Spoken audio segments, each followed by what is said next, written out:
I'm lost in your haze where the lights are low, drowning in the depths of your eyes. I'm ready to go. In the shadows we'll find our way. Through the night, our love will stay. In your love, I'm lost, I'm found. In your heart, my home is bound. Forever I'll be yours, you'll be mine. Lost in your haze, our love will shine.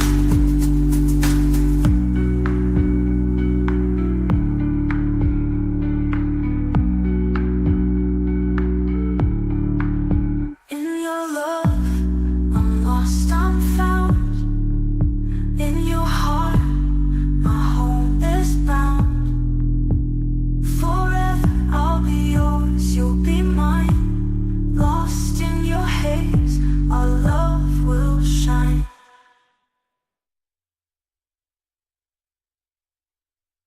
Huberman Lab podcast, where we discuss science and science-based tools for everyday life. I'm Andrew Huberman, and I'm a professor of neurobiology and ophthalmology at Stanford School of Medicine. Today we are discussing skin health. Our skin is an incredibly important organ, not just for our appearance or because it serves as a barrier to the other organ systems of the body, but because it actually reflects the health status of all the other organs and systems in our body, including our brain. As well, you'll learn today about the direct and reciprocal relationship between the immune system and our skin. And if you think about it, you've seen this relationship in action before. When any of us is feeling fatigued or sick, the color, the tone of our skin tends to be a bit, quote unquote, off, at least for us, relative to what it normally is. Conversely, when we are feeling particularly well rested and vibrant and healthy, our skin reflects that. So today we will discuss the skin as an organ. We'll talk a little bit about the biology of skin so that everybody's on board the nomenclature of the different cell types in the skin and how they're affected by various things. And then we will discuss those things, such as sunlight and sun exposure as it relates to skin cancers. We'll talk about sunscreens, of course, something that I know garners a lot of interest these days and even some controversy. We will talk about common conditions of skin that concern people, such as acne, rosacea, psoriasis, eczema, and of course we will talk about so-called anti-aging treatments for skin. That is, the things that can be done to help reduce the degradation of the protein components in skin, things like collagen, things that you can do to improve collagen turnover, as well as elastin. These are other proteins within skin that give skin its youthful, or in some cases, where it's degenerative, non-youthful appearance, things like wrinkles and sagging skin. So we'll talk about all of that. We'll also talk about the various products that have been developed in order to treat wrinkles, treat sagging skin, reverse acne, etc. We'll talk about which ones are safe, which ones are not safe, and which ones for which there still is no clear answer. I want to make very clear here at the outset that while I'll discuss various skin products during today's episode, I nor the podcast has any financial relationship to those products. I will provide examples of certain products and provide a few links in the show note captions, but I want to point out that those serve merely as examples that I found during researching this episode, which, by the way, included speaking to several board-certified dermatologists, including a dermatologist expert in oncology, cancers of the skin. So by the end of today's episode, you will have a much clearer understanding about skin and what it is at the level of biology and function, its relationship to other systems in the body, including the immune system and gut microbiome, and you will be armed with the knowledge to make the best possible decisions for you in terms of skin health and skin care, depending on your age, your goals, and any current conditions you may have. Before we begin, I'd like to emphasize that this podcast is separate from my teaching and research roles at Stanford. It is, however, part of my desire and effort to bring zero cost to consumer information about science and science-related tools to the general public. In keeping with that theme, I'd like to thank the sponsors of today's podcast. Our first sponsor is Juve. Juve makes medical-grade red light therapy devices. Now, if there's one thing I've consistently emphasized on this podcast, it's the incredible impact that light can have on our biology. Now, in addition to sunlight, red light and near-infrared light have been shown to have positive effects on improving numerous aspects of cellular and organ health, including faster muscle recovery, improved skin health and wound healing, even improvements in acne, reducing pain and inflammation, improving mitochondrial function, and even improving vision itself. What sets Joovv lights apart, and why they're my preferred red light therapy devices, is that they use clinically proven wavelengths, meaning it uses specific wavelengths of red light and near-infrared light in combination to trigger the optimal cellular adaptations. Personally, I use the Joovv handheld light, both at home and when I travel. It's only about the size of a sandwich, so it's super portable and convenient to use. I also have a Joovv whole body panel, and I use that about 3 or 4 times per week. If you'd like to try Joovv, you can go to Joovv, spelled JOOVV.com/Huberman. Joovv is offering an exclusive discount to all Huberman Lab listeners with up to $400 off select Joovv products. Again, that's Joovv, JOOVV.com/Huberman to get $400 off select Joovv products. Today's episode is also brought to us by BetterHelp. BetterHelp offers professional therapy with a licensed therapist carried out entirely online. I've been doing weekly therapy for over 3 decades. Initially, I didn't have a choice. It was a condition of being allowed to stay in school.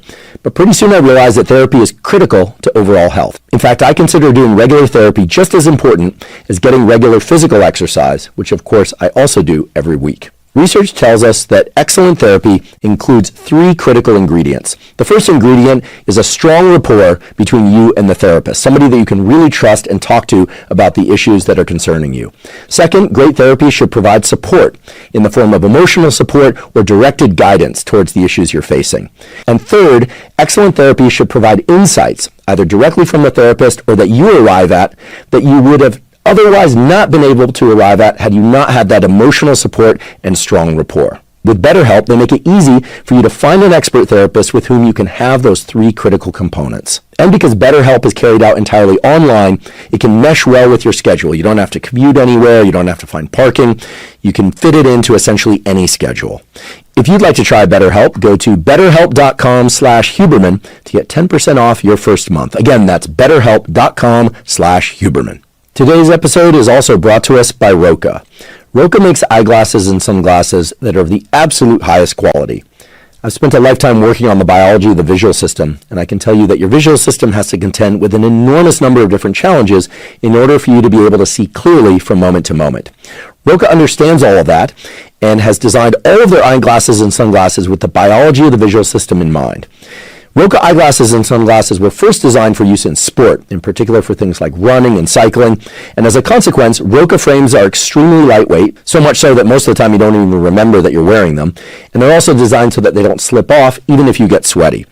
Now, even though Roka eyeglasses and sunglasses were initially designed for sport, they now have many different frames and styles, all of which can be used not just for sport, but also for wearing out to dinner, to work, essentially any time and any setting. I wear Roka readers at night, or Roka eyeglasses if I'm driving at night, and I wear Roka sunglasses in the middle of the day anytime it's too bright for me to see clearly. My eyes are somewhat sensitive, so I need that. I do not wear sunglasses in the morning when I'm getting my morning sunlight viewing for sake of setting my circadian rhythm, but I do wear Roka sunglasses often at other times throughout the day when it's very bright out. I particularly like the Hunter 2.0 frames, which I have as eyeglasses and now as sunglasses too. If you'd like to try Roka, you can go to roka.com/Huberman to get 20% off your purchase. Again, that's roka.com/Huberman to get 20% off. Okay, so let's talk about skin health, and by extension, skin care. What should we all be doing to take care of this organ that we call our skin? Now, our skin is a very interesting organ, as I mentioned earlier, not just because it protects all the other organs of our body, and I should mention it protects them not just by a physical barrier, but there's also chemical things, a chemical composition, a skin microbiome to the skin that also provides additional layers of support, such as neutralizing different bacteria that land on your skin. There's a lot more to skin than you might realize. But to start off, let's just talk about what skin is at the level of its structure, some of the cell types, because in understanding that, you'll be best equipped to understand some of the recommendations for skin health and skin care. The skin, like many other organs in the body, is a layered structure. So the very outermost layer is called the epidermis. The epidermis has cells in it. Below that, there are other cells that comprise what's called the dermis, or sometimes referred to as the dermal layer. And then beneath that, you have subcutaneous fat. Now, of course, in different areas of the body, the skin, and as a consequence, these different layers of the epidermis and dermis and the fat layer below it are of different composition and different thicknesses. Think, for instance, about the thickness of the skin on your forearm versus the thickness of the skin on your belly versus the thickness of your skin on your eyelid. Okay, and as soon as you think about your eyelid, you realize, okay, this thing that we call skin varies tremendously in thickness depending on whether or not we're at the scalp, the eyelid, the face, the chin, even neck versus chin, body, etc. So what we think of as skin, while it may have a designated set of layers that have particular names, can vary tremendously in terms of its overall thickness and therefore its vulnerability to things like sunlight, which indeed can mutate the cells within the skin, cause them to have dysregulation of the expression of DNA and the production of other cells. We'll get into that. So I just want you to think about skin as having these critical components of layers, epidermis and dermis below it. And by the way, within the dermis is where you're going to find the blood supply, the vessels and capillaries that innervate the skin. Innervate simply means that supply or go to the skin. You, of course, have hair follicles and hair growing out of those follicles in many cases. And then, of course, you have skin that does not have hair, the so-called glabrous skin, like on the palms of your hands, the bottoms of your feet, etc. So I don't want to give the impression that skin is the same everywhere. It varies in thickness. It varies in terms of the presence of hair or lack of hair. It varies according to a lot of different parameters, including how much oil is produced in one region or another. But if you just know that the skin has an epidermis, an outermost layer, a dermis, or sometimes referred to as the dermal layer, which is below it, and then it has fat below that, and that the vasculature, right, the vessels and capillaries are at the level of the dermis. They come up through the subcutaneous fat and into that dermal layer, but they don't reach into the epidermal layer, that outermost layer. And if you understand also that nerve endings, okay, the little terminals, as we call them, of neurons, nerve cells, also go up into that dermal layer. You've got temperature sensors in the skin. All of this becomes very important for our discussions of skin conditions, things like rosacea, things like acne, which sometimes can be painful or can be exacerbated by things like heat. They can be suppressed in some cases or even activated by things like cold. Okay, so if you just understand that there are three layers, epidermis on the outside, dermis below it, subcutaneous fat, and that skin varies in thickness, and that nerves, that is, nerve endings and blood vessels and capillaries are within the dermal layers of the skin, well, you're going to be very well equipped for the rest of today's discussion. I'll throw in some additional information about oil production within the hair follicle and a few other things like extracellular matrix, which, as the name suggests, is extracellular. It's outside where the cells reside, but gives it its composition as either plump and moist appearing on the outside, or it can be kind of sagging and wrinkled and dry appearing. All of that relates to the different components of proteins and other things within those skin layers. But if you understand what I just told you, even at a crude level, if you can just imagine it just a little bit, those three layers, you're going to be very well equipped for the rest of today's discussion. I should also mention that there are glands within the skin. This won't be surprising to most of you. Those glands will produce oil, either more or less, depending on certain conditions. And there are things that live on the skin, on that epidermal layer and within it, that we call microbiota. You've no doubt heard of the gut microbiome, right? The existence of trillions of little microbacteria that live within your gut, that, provided they are varied in their composition and of the right sort, really support your immune system and other aspects of health, including brain function and health. Well, you also have a skin microbiome. That is, the existence of microbiota on the outside of your skin that serve as a barrier to infections, but that also provide things that are nourishing to the skin and give it that vibrant look that most people want. And by cleansing your skin in particular ways, that is, washing it with certain substances and avoiding other substances, you can support as opposed to diminish that skin microbiome. Okay, so to start today's discussion, I want to jump right into the deep end, meaning into one of the more controversial issues related to skin health and skin care out there right now, which is sun exposure and sunscreen. Now, it makes sense why this would be such a heated issue, no pun intended, because most everyone is exposed to the sun or has the opportunity to be exposed to the sun to some degree or another every single day, even on cloudy, overcast days. It's also the case that we've learned a lot in the last 10 years or so about how different sunscreens and their components may be good for us, may be less good for us. And today we're going to talk about what is known and what is still unknown. But before we do that, we need to take a step back and look at the context in which all this controversy is happening. My read of the online community as a whole, as it relates to sunscreen and sun exposure in particular, is the following. I think most everybody, I didn't say everybody, but most everybody out there seems to accept the idea that excessive sun exposure can cause certain cancers of the skin. That's the general belief out there. And there's good reason for that belief, because indeed, the sun as full spectrum light includes long wavelengths. It's probably easier to think about those long wavelengths as the reds and oranges and yellows and so forth that are present, and well, they're always present from sunlight, but they're most obvious to us when the sun is low in the sky, so-called low solar angle sunlight at sunsets and also at sunrise.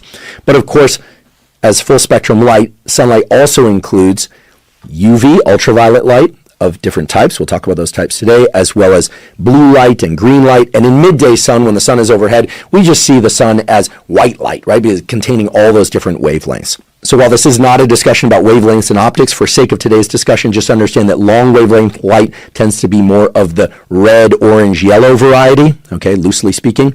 And down at the other end of the spectrum, the short wavelength light is more of the blue and green and so-called ultraviolet light. So it's well accepted that light of different wavelengths, such as UV, blue light, green light, all the way out to red light, even near infrared light, can penetrate into cells. It can actually pass through surfaces. It turns out that long wavelength light can actually go deeper into the surface of our skin, right? It literally can penetrate just by shining a red light on your skin. It can actually penetrate the skin to a deeper layer than can short wavelength light like UV light. And it's well accepted that UV light, when it penetrates mostly that epidermal layer of the skin, that outermost layer, it can cause changes in the way that DNA functions. It can cause mutations such that DNA, which, as many of you probably remember from high school biology, DNA is transcribed into RNA, and RNA is translated into proteins. The proteins are the things that the cells produce. They're actually made up of proteins. Well, UV light can disrupt which DNA are expressed and how they are expressed, in some cases leading to overproduction of too many cells or disruptions in the functions of cells, and that's why people link UV light to skin cancer. That's the whole idea there, and that's the whole notion behind using sunscreens. And notice I'm saying sunscreen, so ways to screen out UV light, or maybe all sunlight in some cases, in order to prevent that penetration of the UV light into cells, which can cause mutations, which in some cases can lead to skin cancer. Now, I realize as I'm saying this, there's probably a group of you out there saying, what's the evidence that sunlight can actually cause skin cancer? Well, there is clear evidence that sunlight can cause skin cancers. Which skin cancers and how deadly those skin cancers are, we'll get to in a few moments. That turns out to be a very interesting twist in the whole story. But I want to highlight the fact that there's very little controversy as to whether or not UV light can cause mutations in cells, right? But what you should be asking yourself is, well, why would long wavelength light, like red light, perhaps be good for skin? We'll talk about that later. There are therapies, phototherapies that exploit red light, which can penetrate deep into skin, that actually can enhance the health of skin if done correctly. Whereas short wavelength light, which only hits that epidermal layer on the outside of the skin, may be bad for our skin. And I say maybe because it's really a function of dose and timing and genetic background. Okay, if all this is seeming rather complicated, I'm going to make it very simple.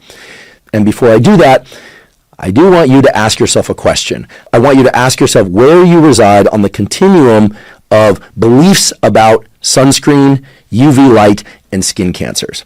So here goes. My read of the landscape out there is that there are some people, it's a small minority, but there are some people who feel that sunscreen in any form is bad for them. They think, okay, sun is great for them, and sunscreens of any kind, chemical or physical barriers, bad for them, okay? Some people believe this. I'm not saying I believe this. In fact, I don't believe that. I'm a big believer in sunlight and the power of sunlight for health, but I am not what is called a sunscreen truther, okay? I'm not somebody who thinks that sunscreen has no value. In fact, quite the opposite under certain conditions and certain sunscreens. I want to say that for the record. Other people out there believe that certain sunscreens can be valuable, but only the sunscreens that lack certain chemicals, because they are concerned about chemicals in certain sunscreens being so-called endocrine disruptors or maybe even causing cancer on their own. Okay? Other people are so afraid of sunlight and believe that it causes so many issues as it relates to skin cancer that they basically create beekeeper uniforms for themselves so that anytime they're out in sunlight, they want to have sunglasses on, they want to have a hat, they want to cover their neck, every part of their body. Okay, they sit at the opposite extreme of the people who don't believe in using any sun protection whatsoever. And now, of course, there's the backdrop of how much natural melanin production we each make. That is how dark our skin happens to be according to our genetics. And of course, there's the issue of where we live on the planet and how much sun we have available to us in order to potentially expose ourselves to. And perhaps also ask yourself if you are in what I believe is the largest category of people out there, which is the category of people who probably don't wear sunscreen every day. Maybe they put it on occasionally, but only if it's very bright out, very hot out, because they don't want to get a so-called sunburn.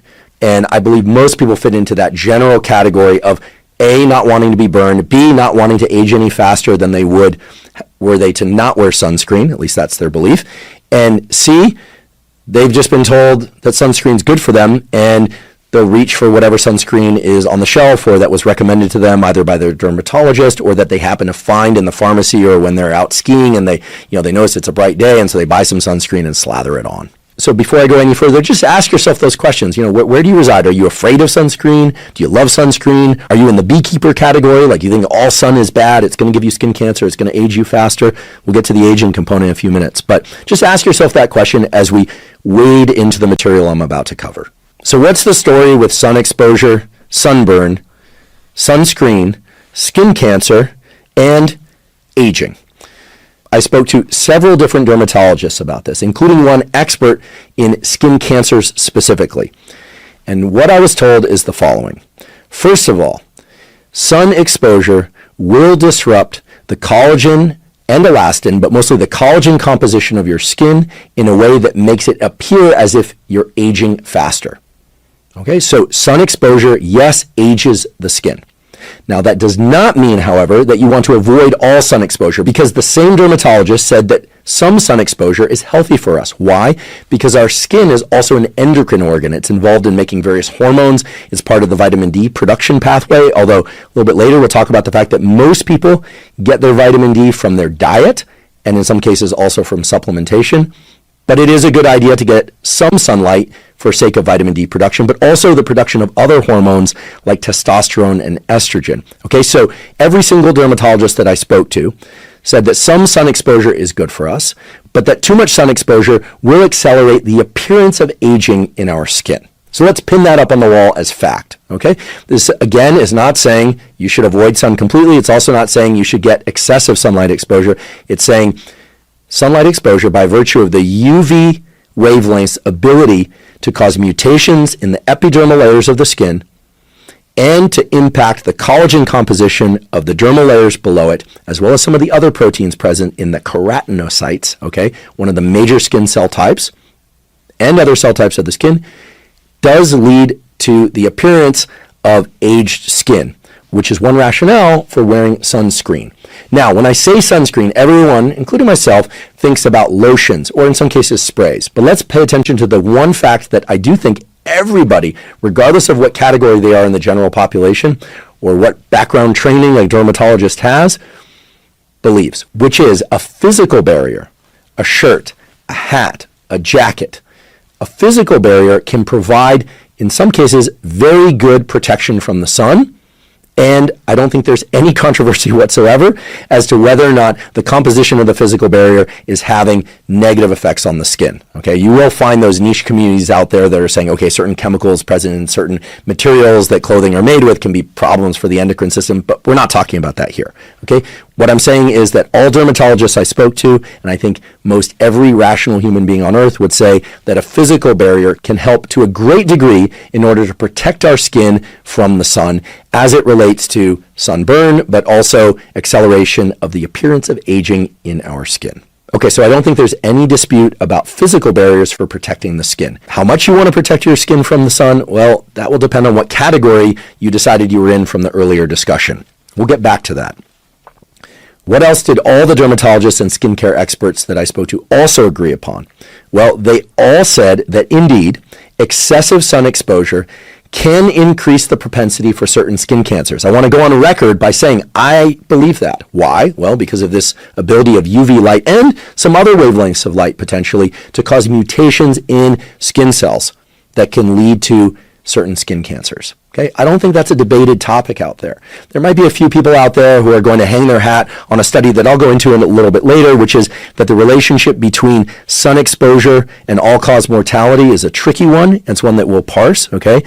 meaning, I'll just give it a little hint into what I'm saying. People who avoid the sun entirely don't tend to live as long as people that get some sun exposure, but there are a bunch of confounding variables that have to be understood in order to really interpret that statement and the study that we'll parse a little bit later.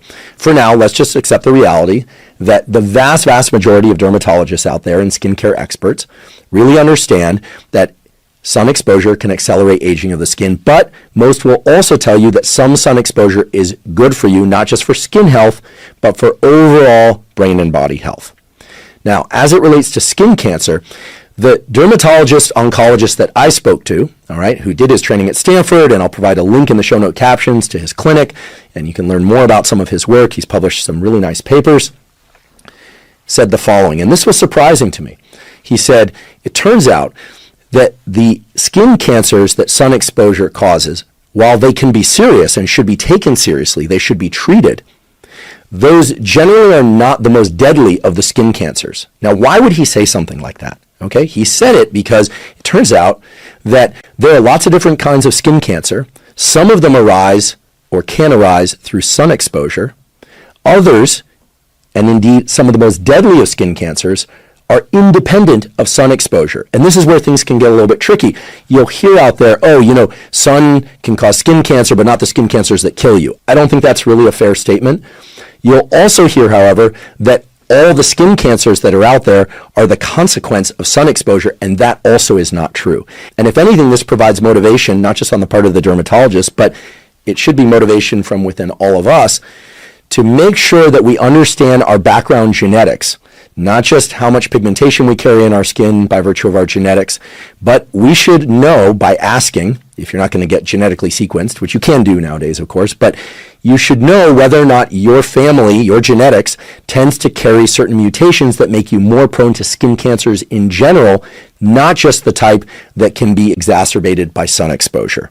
What I'm basically saying is that if you have particular genetics in your family, even if you avoid all sun exposure, nobody should do that, of course. You need some sunlight. I mean, like all other, or most all other creatures on Earth, sunlight is important for us. It's important for setting our circadian rhythms. That's why I'm always telling people to get sunlight in their eyes early in the day, which, by the way, when the sun is low in the sky, low solar angle sunlight, the UV index tends to be very low.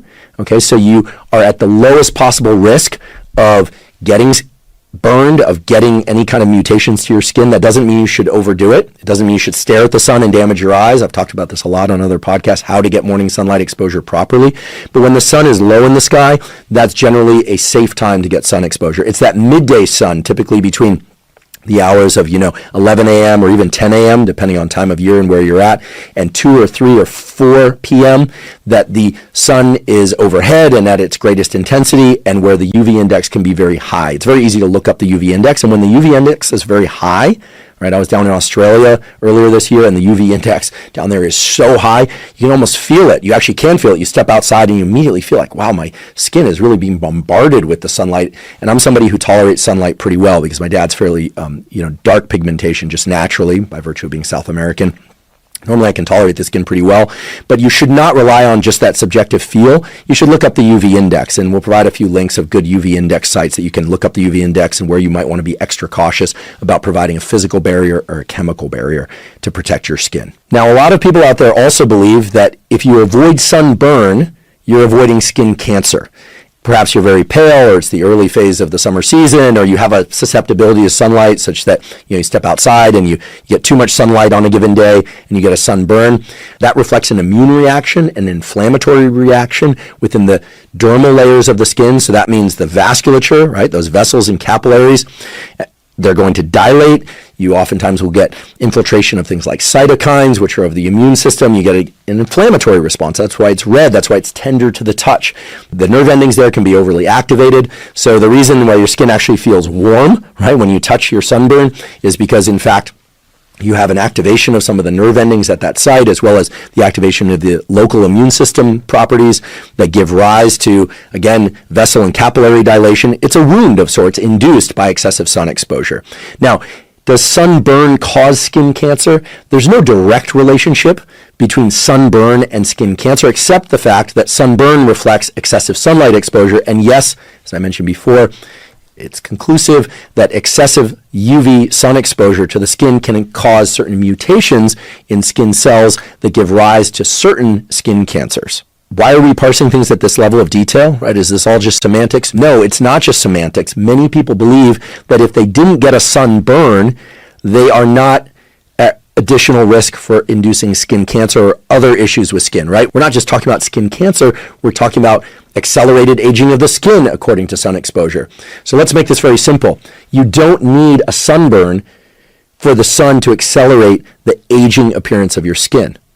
You don't need a sunburn to induce the kind of mutation that may, again, I want to highlight, may give rise to a skin cancer. It's also not the case that if you got a sunburn or even multiple sunburns that you'll necessarily develop skin cancer, although by virtue of the fact that sunburn reflects UV exposure, multiple sunburns would reflect increased UV exposure and therefore increased risk for certain skin cancers. So all this to say, avoid sunburn however you can. And if you're somebody who just loathes sunscreen, that doesn't want to even hear the discussion we're about to have next about which sunscreens are safe and which ones appear to be less safe, if you're just one of these people that does not want to put sunscreen on because you're very concerned about whatever chemical might be in sunscreen, well then consider that the physical barrier of an article of clothing or a hat or a bandana of sorts can indeed shield you from the sun to some degree, often to a great degree, and again, I don't think there's any controversy as to whether or not those are safe.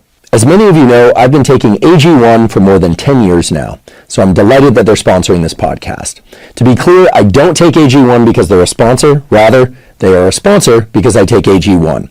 In fact, I take AG1 once and often twice every single day, and I've done that since starting way back in 2012. There's so much conflicting information out there nowadays about what proper nutrition is. But here's what there seems to be a general consensus on. Whether you're an omnivore, a carnivore, a vegetarian, or a vegan, I think it's generally agreed that you should get most of your food from unprocessed or minimally processed sources, which allows you to eat enough but not overeat, get plenty of vitamins and minerals, probiotics, and micronutrients that we all need for physical and mental health. Now, I personally am an omnivore, and I strive to get most of my food from unprocessed or minimally processed sources.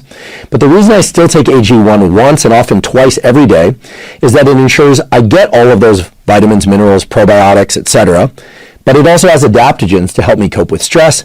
It's basically a nutritional insurance policy meant to augment, not replace, quality food. So by drinking a serving of AG1 in the morning and again in the afternoon or evening, I cover all of my foundational nutritional needs.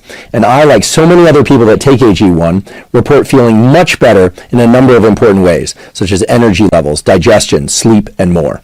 So while many supplements out there are really directed towards obtaining one specific outcome, AG1 is foundational nutrition designed to support all aspects of well-being related to mental health and physical health. If you'd like to try AG1, you can go to drinkag1.com/Huberman to claim a special offer. They'll give you 5 free travel packs with your order, plus a year's supply of vitamin D3 K2. Again, that's drinkag1.com/Huberman. Okay, so before we dive into our discussion about sunscreens and the chemicals in sunscreens, let's just take a moment and talk about vitamin D. Vitamin D is important for a great number of bodily and brain functions. As I mentioned earlier, most people get their vitamin D from the foods they eat. If you eat dairy, in most countries, the dairy is fortified with vitamin D. Many people nowadays supplement with vitamin D anywhere from 1,000 IUs to 5,000 IUs. There are folks out there who perhaps even take 10,000 IUs. Seems a bit high for most people, but it's going to depend on how much sun exposure you get, the pigmentation of your skin. But there are a number of people, especially in countries where they don't get a lot of sun exposure in particular times of year, and maybe they're not eating enough dairy fortified with vitamin D, who would benefit from vitamin D supplementation. And many people find they feel better when they supplement with vitamin D. But I encourage you that if you're going to supplement with vitamin D, to probably start at the lower end of supplementation, like 1,000 to 3,000 IU, maybe 5,000 IU. Best would be to measure your vitamin D levels. Many people are surprised to find that even if they live in a part of the world where they get a fair amount of sun exposure, and they eat some dairy that's fortified with vitamin D, that for whatever reason, their vitamin D levels are still too low and benefit from supplementation with vitamin D. The dermatologist that I spoke to told me that yes, even if you wear sunscreen or a physical barrier, okay, this is interesting, even if you wear sunscreen or a physical barrier when you get outside into the sun, it can still have a positive effect on your vitamin D levels. This was surprising to me, but then, of course, it makes sense. Sunlight is full spectrum light. It's not just UV and short wavelength light. The ability for longer wavelength light to penetrate the skin is clear, and those longer wavelengths can also impart a positive influence on the vitamin D pathway. Okay, so if you're concerned about wearing sunscreen because you're worried that it's going to impair your vitamin D synthesis or metabolism in any way, probably no reason to be concerned. Now, if you're somebody who is in the beekeeper category, who's completely avoiding sun exposure for whatever reason, well, then you probably want to get your vitamin D levels checked, and you may want to rely on supplementation or something of that sort. At the same time, because of variation in genetic background, there will even be some of you out there who are super anti-sunscreen, who are peeling your shirts off all the time, who are getting lots of sun exposure, who may, surprisingly, have vitamin D levels that are still low. That's rare, okay, for all the obvious reasons, but it could still be the case. And indeed, some of the dermatologists that I spoke to said they occasionally have a patient like that. Vitamin D, as you may recall, is involved in a bunch of different things. It acts as a hormone. It's involved in calcium absorption. It's involved in some of the other hormone pathways. And I should mention that there's a study, I'll link to this in the show note captions, that shows that some amount of sunlight exposure to the skin, this is an Israeli study where they had people, get several tens of minutes of sunlight exposure in the afternoon during particular times of year. They didn't have them going naked outside. Okay, this was sort of like context and culturally appropriate. Skin exposure to the upper body and to the legs could induce increases in hormones such as testosterone and estrogen, which were correlated with, it wasn't causal, but it was correlated with improvements in mood, well-being, libido, etc. Well, some of that probably relates to testosterone and estrogen synthesis directly. Again, the skin as an endocrine organ. Okay, there are certain elements within the keratinocytes, skin cells, that can literally communicate with some of the organs of the body that produce testosterone and estrogen, even some of the glands, pituitary, etc. This is through a number of different stations. It's not necessarily direct, but also through the sun's ability to impact the vitamin D pathway that then impinges on those testosterone, estrogen, and things like luteinizing hormone pathways. We don't have time to go into all this now. I covered this in an episode about testosterone and estrogen. You have hormones such as luteinizing hormone, which then stimulate the gonads, the testes to the ovaries, to make testosterone and or estrogen. The skin is a not so obvious player in this whole thing, whereby external environmental stimuli, such as the availability of sunlight, which in most places in the world varies across the year, can stimulate more or less vitamin D production, luteinizing hormone production that can impinge on testosterone and estrogen production. These pathways are one of the reasons why when we get the right amount of sunlight, not too little, not too much, we feel better. We feel better because certain hormones are being produced at certain levels when we're getting that sun exposure. And when we don't get that sun exposure, we have lower levels of those hormones. This is well established. And the study that I linked to in the show note captions, which I've covered in previous episodes, is but one example of that phenomenon. Okay, let's talk about sunscreens. Now, the reason I change my tone of voice with this is that if you look on the internet, you will see claims that I don't use or believe in sunscreen. And that is just false. I've worn sunscreen my entire life. I don't necessarily wear it every day. I don't tend to burn easily. Okay, I have some natural level of pigmentation in my skin based on my genetics, as I mentioned earlier. But as we talked about earlier, just avoiding sunburn is not going to protect me or anyone else against certain sun-induced mutations in skin cells and the aging effects that sun can have. So I do believe in certain sunscreens, meaning I will put sunscreen on certain days, on certain parts of my body. However, I do believe, now having spoken to multiple dermatologists and looked into the literature very deeply, that there are certain chemicals in certain sunscreens that are of concern. I don't mean that if you put these on once or even twice that you are going to suffer negative consequences. I mean they are of concern, meaning we should pay attention to them, and when given the option, we should opt for the healthier choices. And in fact, there are known healthier choices. To make all of this very clear, I'm going to tell you what is very clear to the dermatology community at this point in time. Okay, in June of 2024, here's what we know. There are two major types of sunscreens out there. Well, really three. We talked about physical barrier before. No one argues about a physical barrier. No one's worried about the chemical composition of physical barriers, okay? When we talk about sunscreen, so lotions, creams, sprays, etc., there are two major types. The first are organic types, which is essentially chemical sunscreens. Okay, so when you hear organic sunscreens, that means chemical type sunscreens. And then there are inorganic types, which are sometimes referred to as mineral-based sunscreens. Here's what most everybody seems to accept, that mineral-based sunscreens, meaning sunscreens that tend to include either zinc oxide or titanium dioxide, or both in some cases, are generally thought to be safe up to concentrations of 25%. 25% is a pretty high concentration. You can find sunscreens out there that have 25% zinc oxide or 25% titanium dioxide. They're rare to find, however. More often you'll find sunscreens that have 15%, 10%, 18% zinc oxide, sometimes alone, or in combination with titanium dioxide. You'll find some pure titanium dioxide sunscreens out there, although those are a bit more rare, right? A little bit harder to find. Here's the story. Zinc oxide and titanium dioxide reflect back UV light, those short wavelengths of light that would otherwise potentially cause mutations in your skin cells at the level of the epidermis, okay, and the outermost layers of skin. Remember, short wavelength light doesn't pass very deeply into the skin. Sunscreens containing zinc oxide and or titanium dioxide were engineered for that specific purpose, to reflect back UV light. This is very different than organic or chemical sunscreens, which contain certain compounds. These go by different names, oxybenzone, avobenzone. There are a bunch of these different chemicals that are contained in so-called organic or chemical sunscreens. Those chemicals in general don't serve to reflect back UV light, but rather absorb UV light. Okay, so when they're applied to the skin, they're designed to absorb the UV light so that the UV light can't negatively impact the skin. Those chemical, aka organic components within organic sunscreens, again, sometimes called chemical sunscreens, are designed to absorb UV light.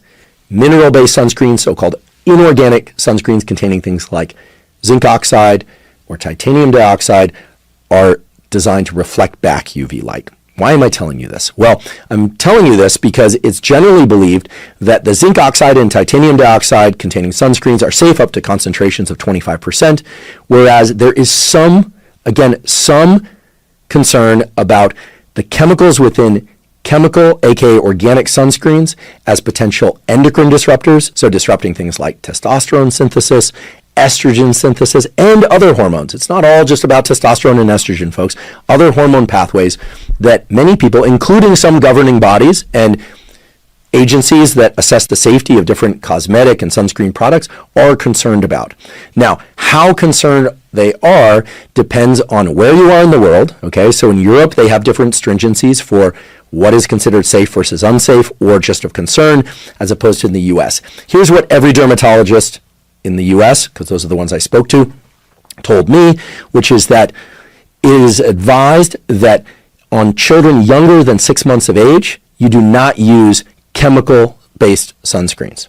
Why? Well, young skin, even the skin on the external part of the body, in children 6 months or younger, acts more like mucosal skin in that it can very easily absorb things transdermally through the skin.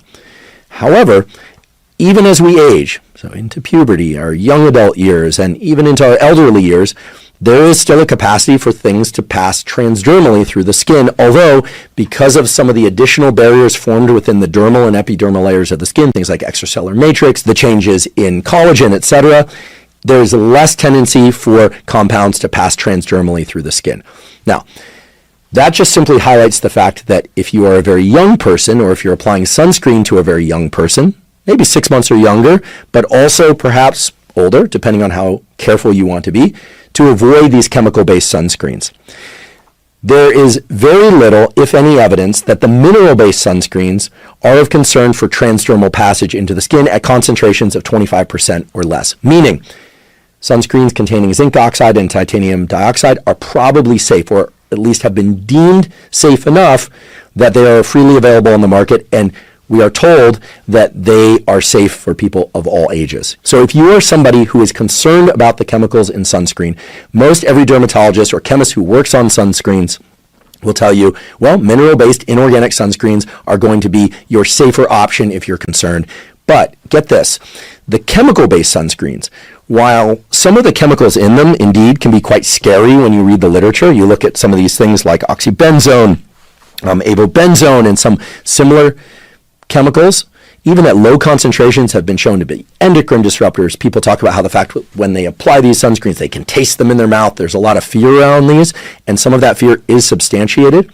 When one goes and looks at the studies that have been done on these chemical-based sunscreens, you may find it interesting to note that the way these studies were done often involves having people apply a ton of these chemical-based sunscreens, like 2 full bottles of these sunscreens over the course of a very short period of time, and then have their blood drawn, and then it's revealed that some of these chemical components are within the blood. So a big issue that's not often discussed because it's very difficult to control for in a natural setting, but is straightforward to control for in a laboratory setting, is how much sunscreen one is applying and how often and across how many years of time. So there's no real prescriptive that can tell you, hey, if you put chemical sunscreens on once, that's problematic. Although certainly pay attention to that 6 months and younger, what is essentially a rule that I mentioned earlier. And do not put chemical-based sunscreens on really young kids. You might want to avoid them entirely depending on how stringent you are about this stuff. But when it comes to chemical-based sunscreens, personally I avoid them. But then it becomes a question of if you could only use a chemical-based sunscreen, you simply look at the label. Some of these have, by the way, zinc oxide, titanium oxide, and chemical-based components. Okay, keep that in mind. Some are purely mineral-based, some are purely chemical-based. But if you look at a sunscreen label, you know, okay, well, this is the only thing available on this very hot day with a very high UV index, and otherwise I'm going to get a burn. Well, if you're really concerned, then I would resort to a physical barrier. If you are less concerned, then you could perhaps tell yourself, okay, you get to put it on that day, but you might not want to use it every day. And you might want to use a small volume of it, right? Or maybe just on parts of your face or your ears or your neck that are particularly sensitive to sun. Okay, these are the things that need to be taken into consideration. But when we step back from all of this, all of the literature, including, by the way, some of the literature that assessed, and I'll put a link to this review, a review on the potential neurotoxicity of titanium dioxide nanoparticles. I'll get into this in a moment. It has been explored whether or not titanium dioxide is more risky than zinc oxide. I'll talk about that in a moment. But when you step back from all of this, here's what you get. Physical barrier, no one argues about that. No one believes that clothing is dangerous per se when it comes to avoiding excessive sun exposure. Again, excessive relates to your skin tone, your background genetics, your activities, and where you are in the world and what time of year. Okay, very specific to your needs. Very few folks are concerned about mineral-based inorganic sunscreen. So if you want to use sunscreen, as many people do, and you want to make sure that it's not an endocrine disruptor and it's not a neurotoxin or something else that's been raised for some of these chemical-based sunscreens, well then find a sunscreen that has 25% less zinc oxide and or titanium dioxide. If you were a bit more concerned about, say, titanium dioxide and some of the suggestive evidence, only suggestive evidence that maybe titanium dioxide is more risky than zinc oxide, especially when it's in its nano form, the very small form that may indeed allow it for more easy passage through the layers of the skin, that transdermal passage, well then find a sunscreen that is purely zinc oxide sunscreen. And again, they always have other things in them, but what I mean is the only active ingredient in a zinc oxide only containing sunscreen is zinc oxide, and then there are a bunch of other things that allow it to be a lotion, for instance. Again, up to 25% concentration. Why would somebody not want to use zinc oxide containing sunscreen up to 25% and opt for anything else, you might ask, right? If that's considered safe. The reason is the consistency of the zinc oxide is it's pretty sticky and thick and it's kind of pasty, right? Back in the 80s and 90s, some of you may recall they had zinc oxide sunscreens that would actually, color the nose white so you could really see it. It was really prominent on the face. They tried to turn that into a fashion statement. Didn't go over so well over time. But in any case, the addition of titanium dioxide to those zinc oxide containing sunscreens allow it to be a bit silkier so that it would spread on more evenly. And then you may say, well, why even put chemicals in sunscreen at all if there's risk? The reason why chemical-based organic sunscreens even exist is that they can come up with compositions of those sunscreens that are very silky and that could spread on clear over makeup and things of that sort.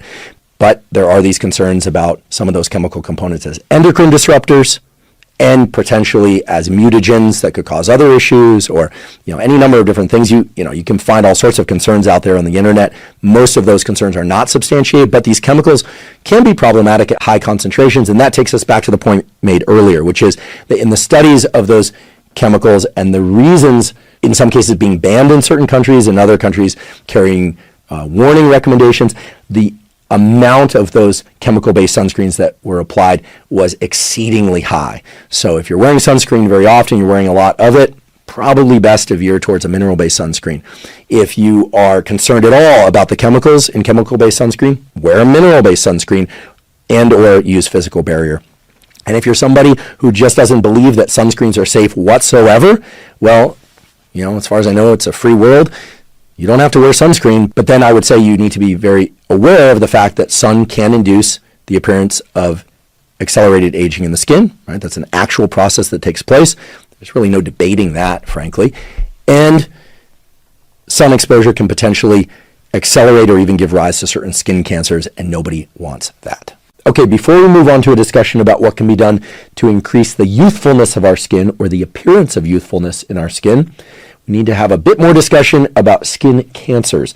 Notice I said skin cancers, plural, because there are many different forms of skin cancer. Some of them relate to sun exposure, as we discussed earlier. Others do not. And in fact, some of the more deadly skin cancers are independent of sun exposure. They can relate to genetics and to other factors.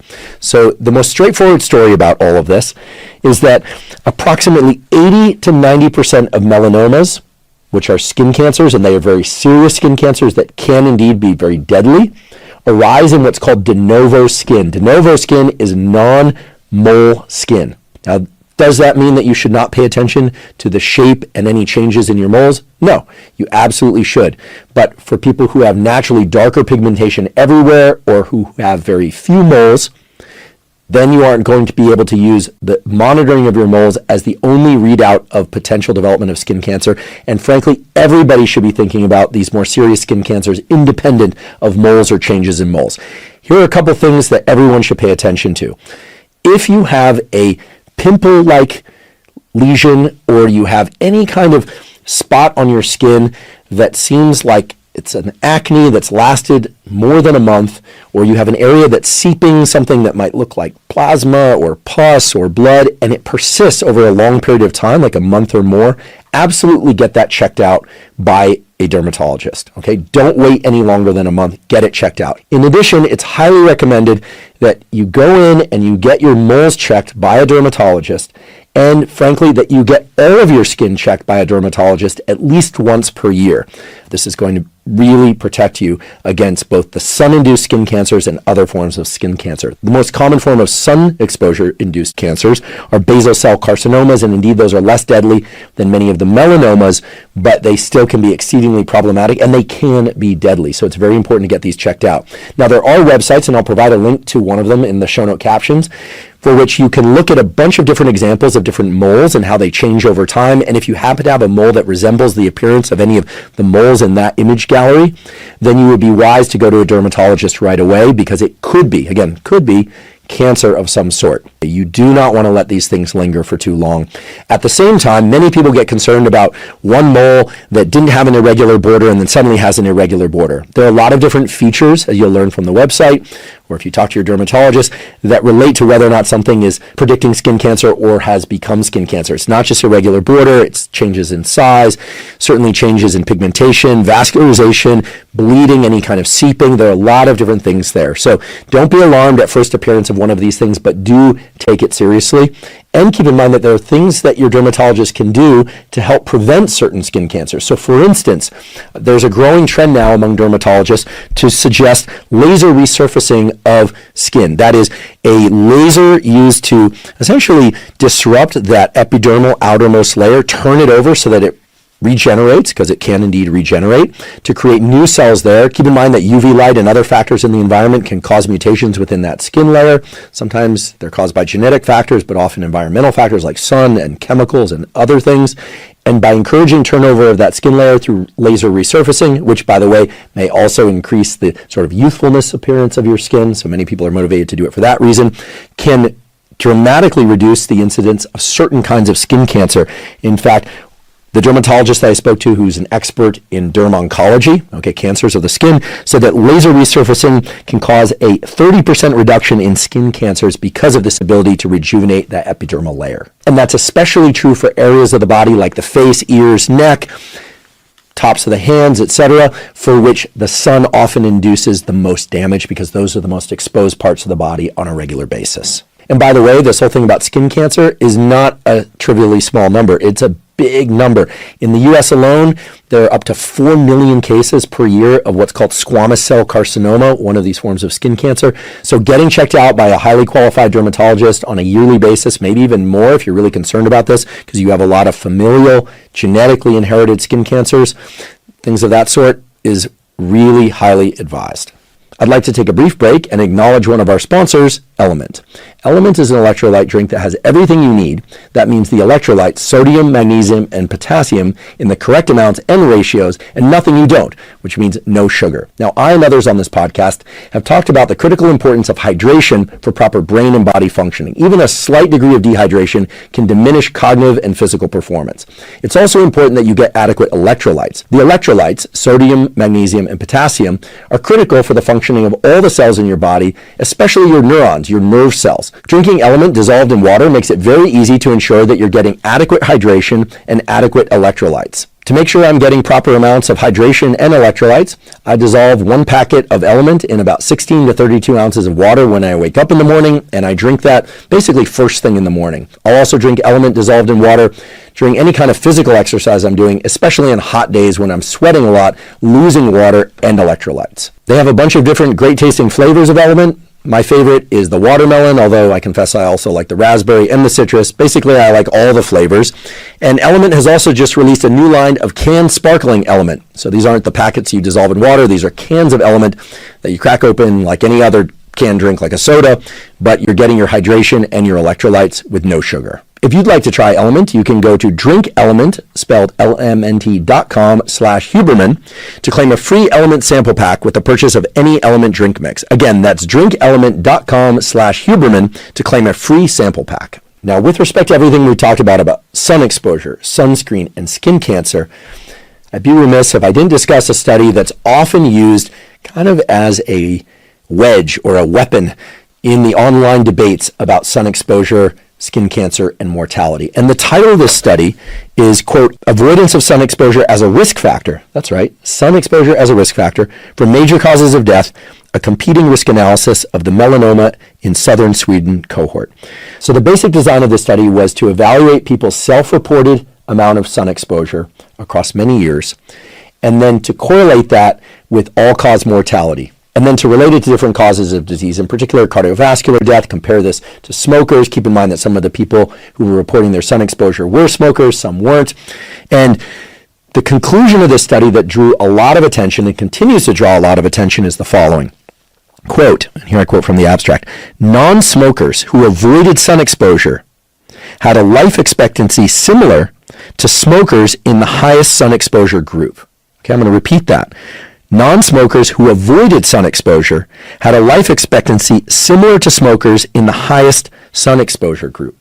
So what many people take this to conclude is that avoiding sun exposure is as dangerous as smoking. Okay, that's not the conclusion that I'd like you to take away, because what this study basically shows is, and here I continue, quote, compared to the highest sun exposure group, life expectancy of avoiders of sun exposure was reduced by 0.6 to 2.1 years. So wait a second, can this really be true? That people that are avoiding sun exposure have a lower life expectancy than people who get sun exposure? And indeed, in this particular study, that does seem to be the case, but the interpretation of this is not completely straightforward.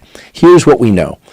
Getting some degree of sun exposure appears to be good for life expectancy. That is true. But is it directly related to sun exposure? That's a critical question. And is the increased sun exposure that one gets, if you do get sun exposure, linked to other issues, in particular, the development of melanoma? As you recall, melanoma was even in the title of the study. So here's how I think we should think about this study. It does appear that getting sun exposure is correlated with longer life expectancy, but there could be any number of different reasons for that. For instance, people that are getting regular sun exposure presumably are also enhancing activation of the vitamin D pathways, which is related to any number of different things.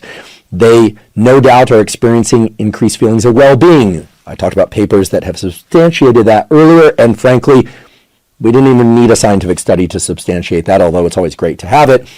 We know that being out in sunshine for some period of time each day, as long as we don't get burned in the sun, feels good. Why does it feel good? It leads to the production of testosterone, estrogen, some of the endorphins that generally make us feel good. It is directly related to the pathways associated with dopamine release. There's a whole story there about seasonality, both in humans and other animals, about dopamine synthesis.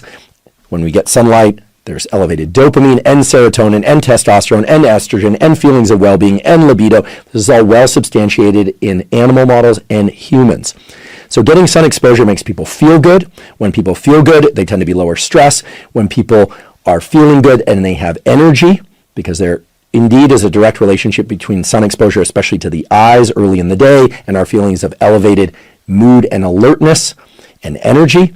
They tend to exercise more, walk more, and of course, if you're outside exercising more, walking more, cycling, swimming, you're also going to get more sun exposure. And we know that exercise is strongly related to improved or extended life expectancy. Okay, so the study basically says getting sunlight as opposed to very little sunlight is good for life expectancy, but it doesn't say get too much sunlight, right? Because, and this is interesting, it is very clear that the people who lived longer because they were getting more sunlight also tended to have more cancers, including melanoma. But this is a very important point. It's also the case that the longer one lives, the more likely you are to develop a cancer. Okay, so as you can see, these studies that many people just draw one straightforward conclusion from, such as people who get less sun exposure don't live as long as people to get more sun exposure. Well, that's true, but when you get more sun exposure, very likely you're doing other things like exercise and feeling better that relate to living longer. So it's very difficult, if not impossible, to isolate one single variable, in this case, sun exposure, as the key variable. However, I'm happy to go on record saying that we know from so many studies of animal models and humans that sun exposure, especially early day sun exposure when the sun is low in the sky to set your circadian rhythm, and late day sun exposure, okay, I'm not talking about middle of the day getting baked in the sun and sunburned or things of that sort, but around the time of sunset, especially sun exposure to the eyes, is powerfully modulating your circadian rhythm to elevate daytime mood, focus, and alertness and improve sleep, both of which are strongly correlated with improvements in mental health, immune system function, feelings of well-being, enhanced cognition. I mean, there's this whole story about people with Alzheimer's and disruptions in circadian rhythms and sleep. So sun exposure to the eyes in terms of setting circadian rhythm, powerful improvement of life expectancy and immediate health. Sun exposure to the skin, no doubt, very powerful positive modulators of certain hormone and neuromodulator pathways, such as dopamine, testosterone, estrogen, and so forth, that make people feel good and do things generally that are good for them. Okay, generally, not all the things people do with elevated dopamine, testosterone, and estrogen are good for them. We know that for sure. But getting some sunlight, that is some appropriate dosage of sunlight, especially to the eyes early in the day. Don't stare at the sun, don't damage your eyes, but getting some of that sun exposure to your eyes early in the day and some to the skin, especially in the early and later part of the day, clearly is positively correlated with various health metrics in terms of mental health and physical health, and not surprisingly with lifespan. So I mentioned this study because I do think it's very interesting, right? I think it's really interesting that people who completely avoid sunlight are not living as long as people who get some sun exposure.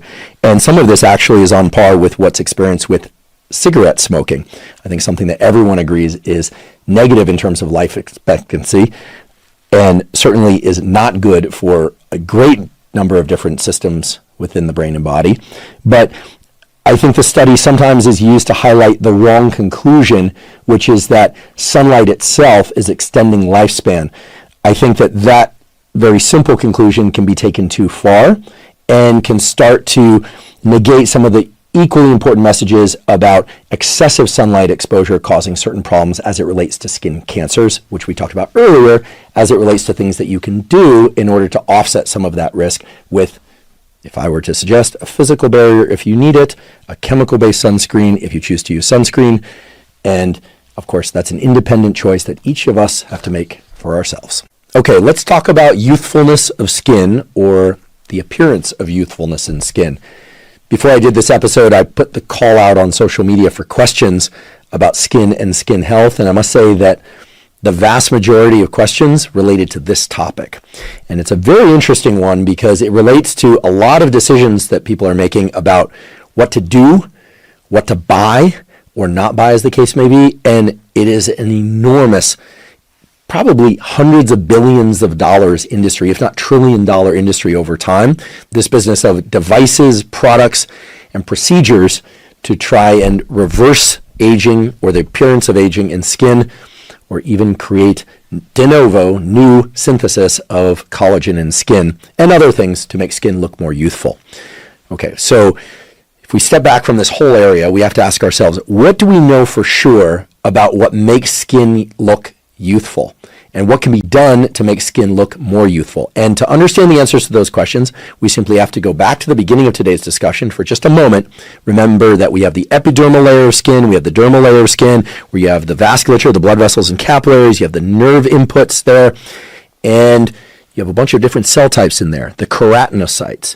You have different proteins within those cells, like collagen, elastin, that over time can, yes, be mutated by things like UV rays from the sun, but that over time tend to lose their elasticity, which leads to wrinkles and sagging skin. You also have this issue of hydration of the skin, right? The skin has a lot of watery components within it, actual water within it, and those watery components are what give it its kind of plump, moist look, smooth look, as opposed to desiccated, sagging, wrinkled look, to speak in extremes. And there are hundreds, if not thousands, of different chemicals out there that dermatologists, as well as cosmetic surgeons, as well as just, frankly, manufacturers of products, assert are going to be good for skin. So let's talk about where there is a lot of evidence for certain things that you can do if your goal is to increase the youthfulness or the appearance of youthfulness in your skin. And one of the main ones is collagen itself. Okay, now I have to admit, I was very surprised when I looked at this literature, but I was positively surprised. Here's why. As you know, there are various macronutrients present in foods. You can have proteins, fats, and carbohydrates. When we ingest proteins, such as beef, chicken, fish, eggs, as well as some vegan sources of proteins like beans or lentils or tofu, things of that sort, they contain different amounts of different essential amino acids, and those essential amino acids and other amino acids are used as the building blocks for proteins in our muscles, in our tendons, in essentially all the organ systems of our body. The lipids are also used for cell membranes, etc. Okay? This has been discussed various times on this podcast before. People like Dr. Lane Norton, Dr. Gabrielle Lyon, and others. It's well established that when these proteins are broken down in the gut, some of those amino acids go and serve for the purpose of tissue repair. Others are for the purpose of other things. What most people in the field of nutrition agree upon, and what certainly I believe, is that if you were to, say, eat a little bit of liver, right, you might have a little bit of cooked liver, or a little bit of skeletal muscle in the form of like a steak, that there's no selective trafficking of the amino acids that are broken down from the liver that you eat to your liver, right? So when you hear that eating liver supports your liver, it may do that by the broad process of certain amino acids and vitamins and lipids, etc., serving your liver and other organ and tissue systems of the body, but not selectively your liver. However, when we talk about collagen, this protein that forms one of the most essential aspects of what makes our skin what it is, which is elastic and to have some tensile strength where you can push on it, it returns to its original position, especially if it's well hydrated, and makes our skin very youthful in appearance when we're young, and then as it degrades when we get old, makes it look less youthful, wrinkles and sagging and so forth. Well, then why would eating collagen protein, which can come from any number of different sources, it can come from fish sources, it can come from, believe it or not, animal hoof sources, it can come from any number of different sources, tendon, etc., why would ingesting collagen be selectively trafficked to the collagen in our skin, right? That doesn't square with everything we know. And yet, when you look at studies, including meta-analyses of studies where people supplement with collagen powders, and these powders typically come from fish or tendon, any number of different sources, when people do this, and then measures are taken as to skin appearance, skin elasticity, there are a bunch of measures that can be done in humans in the laboratory to do this, you often will find studies that show statistically significant improvements in collagen composition and skin appearance, and even the appearance of reduction in wrinkles and so forth. So this is an interesting exception where the ingestion of a particular protein that naturally exists in abundance in certain tissues, such as skin, but also other tissues like tendon, ligaments, etc., seems to be assisting in either the repair and rejuvenation of collagen or perhaps some other aspect of collagen synthesis that leads to improvements in collagen composition and the appearance of skin in humans. That's very interesting. And the study that I find particularly interesting is one that I'll link to in the show note captions. It's entitled, quote, Exploring the Impact of Hydrolyzed Collagen Oral Supplementation on Skin Rejuvenation, a Systematic Review and Meta-Analysis. And the basic takeaway of this and other meta-analyses and the studies within this meta-analyses is that when people supplement with anywhere from 5 to 15 grams of hydrolyzed collagen per day, in particular in combination with vitamin C, it doesn't have to be a lot of vitamin C, that one can observe, not always, but can observe some visible improvements in skin composition, meaning less wrinkles, even some reversal of wrinkles, less skin sagging, more youthful appearance, more kind of let's just call it rebound elasticity of the skin. I realize that's not the appropriate technical term, but the ability of the skin to bounce back from an indentation when you push down on it, as opposed to saying down or sagging. So some pretty impressive results when one considers that what people are basically doing here is just mixing up some hydrolyzed collagen protein and then drinking that down once per day or so. Now, that is not to say that you have to supplement with hydrolyzed collagen. Why? Well, collagen is also present in various foods.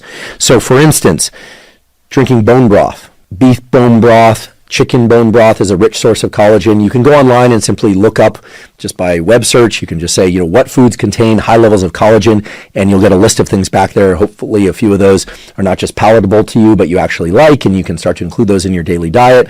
Or you could supplement with hydrolyzed collagen protein. There are any number of different sources for these.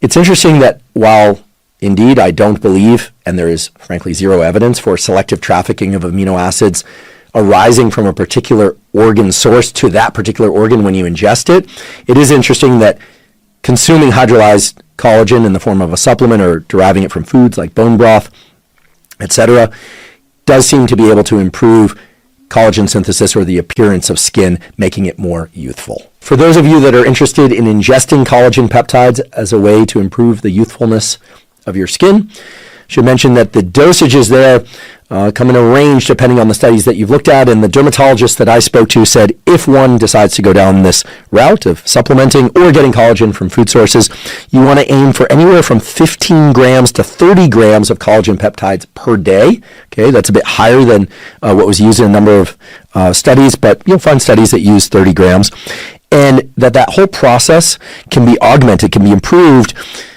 through ingestion of 500 to 1,000 milligrams of vitamin C as well. But check the label on those collagen peptides that you might be supplementing with, because oftentimes they already include that 500 to 1,000 milligrams of vitamin C. I should also mention that the dermatologist I spoke to said that they like collagen protein supplementation, not just for the reasons discussed up until now, but that they like them for a number of other reasons, such as the potential anti-inflammatory effects of collagen proteins. To be honest, I don't know what the exact mechanism of that is. Maybe if you get a certain protein threshold, inflammation is down. But anyway, that's still cryptic to me. But in any case, they did describe some of the potential mechanisms by which collagen ingestion can do its thing in terms of improving youthfulness. It's broken down in the blood into dipeptides and tripeptides, which then are used within the collagen itself of the skin. This is the hypothesis. And that it can increase the chemotaxis, the mobility of fibroblasts, which make up some of the skin tissue and give rise to the appearance of more youthful skin. There's also evidence that ingestion of hydrolyzed collagen peptides can improve the elasticity of the skin barrier on the outside, right? Make it look nice and taut. If I guess we say nice, we're sort of passing subjective readout on this. Make it appear taut through the increase of certain proteins unrelated to collagen, such as filagrins, elastins, etc. What about other peptides? Okay, so this is a big topic nowadays, especially in the online communities. I did an entire episode of this podcast about peptides. Keep in mind that insulin is a peptide. Ozempic, what is essentially an agonist for glucagon-like peptide 1. This is a very popular prescription drug now for the treatment of obesity and for the treatment of diabetes. There are lots of things that qualify as peptides. A peptide is simply a small chain of amino acids. A polypeptide is a bit longer chain of amino acids, and then proteins are made up of amino acids. Okay, so when we say peptides, that means many, many things. But these days when you hear about quote-unquote peptides, especially in online communities, generally people are referring to exogenously given, okay? So pills, ointments, or more typically injections of peptides that are designed to achieve some specific biological or physiological outcome. And one of the more common of these peptides being used nowadays is one that I've talked about before called BPC-157, Body Protection Compound 157, which is essentially a synthetic version of something found in gastric juice in all of us. It's known that certain peptides within the gut that BPC-157 is known to mimic, or it actually is a synthetic version of that exact sequence or a portion of that sequence, can assist in tissue and wound repair of different kinds. Tendon, anything involving fibroblasts, all of that has been well demonstrated in vitro in a dish, okay, so not in vivo, as well as in vivo in certain cases, but only in animal models. To my knowledge, there's only one study, and frankly, it's not a very good study at all, on BPC-157 in humans, and yet a lot of people are taking BPC-157 either orally in the form of a capsule or pill, or more typically injecting it. What does it do, or what does it likely do in humans? We know from animal models that BPC-157 increases angiogenesis, the growth of capillaries and blood vessels. We know this. It can accelerate wound healing by virtue of increasing fibroblast motility. For this reason, it's used post-injury in sports. It's used by people who want to build more muscle. It's used by endurance athletes. It's used for cosmetic purposes. Anytime people are using BPC-157 for any of those purposes, it's likely that they're using it in part to increase the blood flow that's available to a given tissue and the repair of that tissue. Now, again, I do want to caution people that there is very little, basically no evidence in humans besides the anecdotal evidence that people say they healed faster. What I do know is that anytime you get vascularization of tissue, you're going to get improved blood flow, so it all makes sense mechanistically. I also know that vascularization due to BPC-157, even if it's injected locally into a given tissue, is likely to occur globally throughout the body. This is why some people taking oral BPC-157 or injecting it, just subcutaneously at the level of, their stomach, a little bit, under the skin at the level of their stomach, report faster wound healing even in a distal limb or like a hand or a nerve injury in their foot or something like that. That also tells us that there's going to be increased vascularization of other tissues, such as skin, such as tumors, if tumors exist. So you need to be very careful. I need to say that up front as a cautionary note because it is very clear that many people are starting to either inject BPC-157 or apply it in the form of a topical cream in effort to get more vascularization of skin in order to make that skin appear more youthful. And more products are out there that contain BPC-157. I can't in good conscience recommend those products. I can only offer to you the likely mechanism by which they work, if they work, and also offer you the caveat that it is unclear that BPC-157 can go transdermally if it's applied topically. So if you put it on a, say, wrinkly portion of your face, so like I've got crow's feet. Crow's feet come from either aging, smiling, or both. The crow's feet are the kind of wrinkles that extend out the corners of your eyes when you smile, or for me, because I'm, 48, and probably do that even when I don't smile.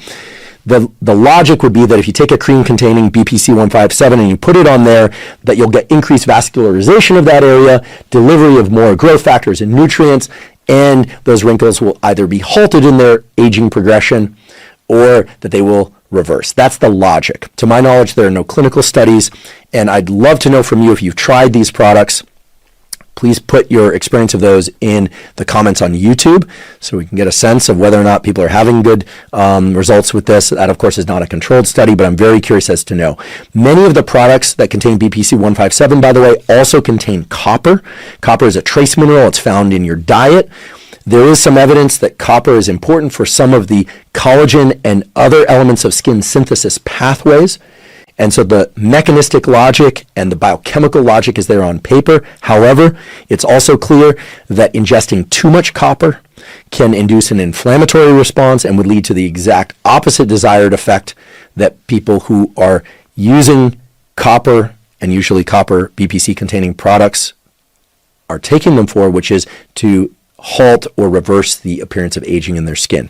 Why am I going through this whole gymnastics of, BPC 157 and copper? Well, because nowadays, many products are starting to include quote unquote peptides for skin rejuvenation. And most often, those peptides are of the copper variety, of the BPC 157 variety, and oftentimes also with things related to collagen synthesis, sometimes collagen directly. So you'll find oral products that one takes by pill form that are BPC 157, copper, and collagen, or things that promote synthesis of collagen. You'll find ointments that are pure BPC 157, still unclear if those go transdermal. Okay, so this is still a very young science, and most of this is not being explored in randomized controlled trials. However, I know some of you out there are pretty experimental. You like experimenting with this kind of stuff. You like hearing what's working for other people. Here's what I suggest. If a sunscreen or a lotion or a pill or an injection is asserted to contain peptides to help with skin rejuvenation, make sure you look and see which specific peptides are included.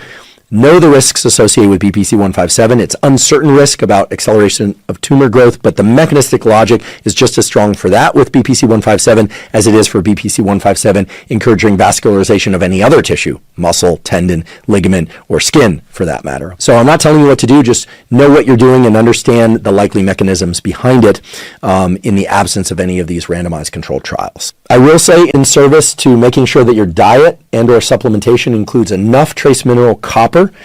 Copper has been shown to play a key role in DNA repair, which is a critical component of the turnover of collagen and other proteins in skin. It has been shown to reduce so-called reactive oxygen species, so it serves as a so-called antioxidant. And this relates to what I just said, reduced inflammation, but too much copper is a problem. So I wouldn't run out and start supplementing with excessive amounts of copper. Please don't do that. But you want to make sure that you're getting sufficient amounts of copper from your diet. And you can simply look up online what sufficient amounts of copper are, given it's a trace mineral. And it's very likely that if you ingest any kind of supplement that is a multivitamin mineral supplement or a foundational nutrition supplement, that includes at least some copper. So it's likely that you're sort of quote unquote topped off in terms of the amount of copper that you need, but very unlikely to be excessive amounts of copper. But if you start supplementing with copper beyond that, again, you can induce an inflammatory response. So it's a dosage kind of middle ground issue there. You don't want your copper too low. You don't want your copper too high. You want it right there in the middle. Okay, as I mentioned before, we will talk about other components of food that are great for skin health, and we will also talk about components of certain foods like advanced glycation end products. I don't know if you've heard of those before, but very interesting, not good stuff that you want to avoid if you can, especially if your concern is youthful looking skin and healthy skin, and frankly, health overall. But before we do that, I think it's worth paying attention to a few things that you can potentially take that can really improve the youthfulness of your skin, for which there is excellent science to support it. Okay, so when I spoke to board-certified dermatologists who trained at excellent institutions, what people can do to improve the youthfulness or the appearance of youthfulness in their skin, and that there specifically be peer-reviewed studies to support their statements, they mentioned hydrolyzed collagen protein in combination with vitamin C. We talked about that earlier. They mentioned a bunch of do's and don'ts as it relates to sun exposure and nutrition, etc., some of which we've covered, some of which we are yet to cover, but will soon. And they mentioned supplementing with niacinamide. Niacinamide is a form of vitamin B3. It is also sometimes referred to as nicotinamide.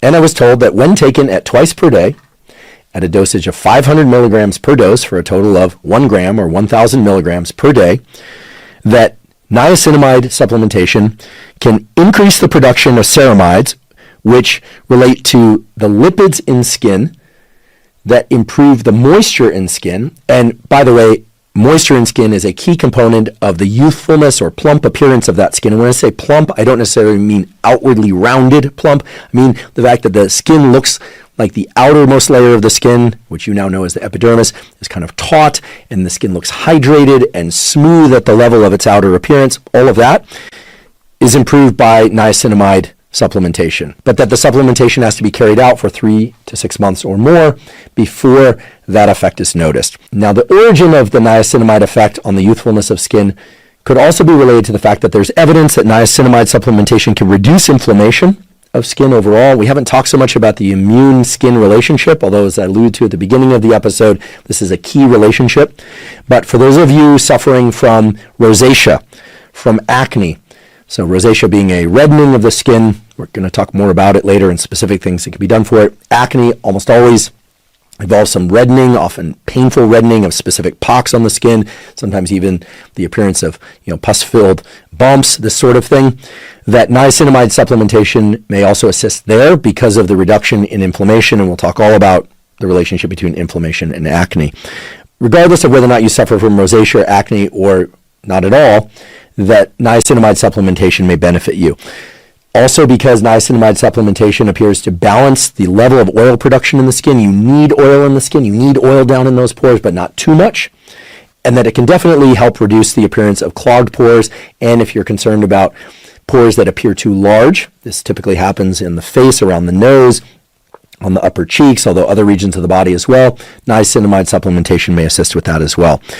There's also a number of people out there that are concerned with specific spots that they see as hyperpigmented spots. So regardless of whether or not overall your skin is very light or very heavily pigmented, supplementation with niacinamide can reduce the appearance of accumulation and maybe even the actual accumulation of melanin at particular spots, so-called dark pigmented spots, that some people decide that they don't want for whatever reason, usually just cosmetic reasons, although there may be reasons why hyperpigmentation in a given area could relate to skin cancers. We talked about that earlier. Another reason to go get not just your moles, but all of your skin checked at least once per year. Now, if you decide to supplement with niacinamide, you have the option of either taking that 1,000 milligrams in 2 500 milligram dosages per day. You also have the option of using any number of different topical niacinamide ointments or serums that exist out there. Keep in mind that many skincare products already contain niacinamide, so check the label. And there, the dermatologists tell me that to be effective, the niacinamide needs to be present at least a 2 and as high as 10% concentration within those ointments or serums. Keep in mind that many serums and ointments also contain what's called hyaluronic acid. Hyaluronic acid is a natural component of the skin that provides a physical substrate for holding in water, so moisture within the skin. It does a bunch of other important things too within the extracellular matrix and elsewhere, the regions between the cells, that is. And supplementation with hyaluronic acid or ointments or serums that contain hyaluronic acid and niacinamide are pretty common out there because of the already stated effects of niacinamide and the fact that hyaluronic acid can serve as what's called a humectant, something that serves to sort of barrier in moisture at the level of the skin. Okay, so it gives that kind of plumping, moist look of skin that's characteristic of youthful skin as opposed to aged skin. The dermatologists and the cosmetic surgeons that work on faces that I spoke to, I told you I consulted with a fairly large and diversified group of folks in preparation for this episode, all agreed that supplementation with collagen, vitamin C, niacinamide, and hyaluronic acid was something that they suggest to their patients. The other supplement, well, actually, it's a prescription treatment most often that dermatologists recommend if the goal is youthful appearing skin, are things within the so-called retinoid pathway, such as retinol. Okay, many of you have perhaps heard of this, and it's a whole story related to the relationship between vitamin A and skin. Okay, so tretinoin is the common name for it, although some of you may know it as Retin-A, and prescription drugs that are similar to that are basically derivatives of vitamin A. Why? Why are these used for skincare? Why are they used to increase the youthfulness of skin? Well, vitamin A gets into skin cells and is converted into something called retinaldehyde, then into something called retinoic acid. Now, very important to know that retinoic acid is involved in a lot of different cellular processes, especially during neural development. This is why, and please pay careful attention to this, this is why women who are pregnant or breastfeeding should avoid taking these products because it can seriously disrupt the development of the fetus. Okay, and keep in mind that many times people don't realize they're pregnant for some period of time. So this is of paramount concern. Okay, we could have a whole discussion as to the role of retinoic acid in fetal development, but you don't want to tamper with that pathway. Okay, very serious consequences can occur. Okay, so when retinoic acid gets into cells, it can activate what's called transcription factors. Transcription factors bind to DNA, okay, your genetic code, and can induce the transcription and translation of DNA into RNA and RNA into proteins of particular types. So think of transcription factors as sort of setting a menu of different proteins that ultimately will be formed, okay? By binding to DNA, and then you get DNA to RNA, RNA to protein, and you're getting a set of proteins related to a particular process. That's generally how transcription factors work. And retin A, tretinoin, and things similar to that are going to induce the formation of collagen protein within skin, as well as other proteins that relate to the formation of de novo skin, new skin, and can replace old degenerated skin.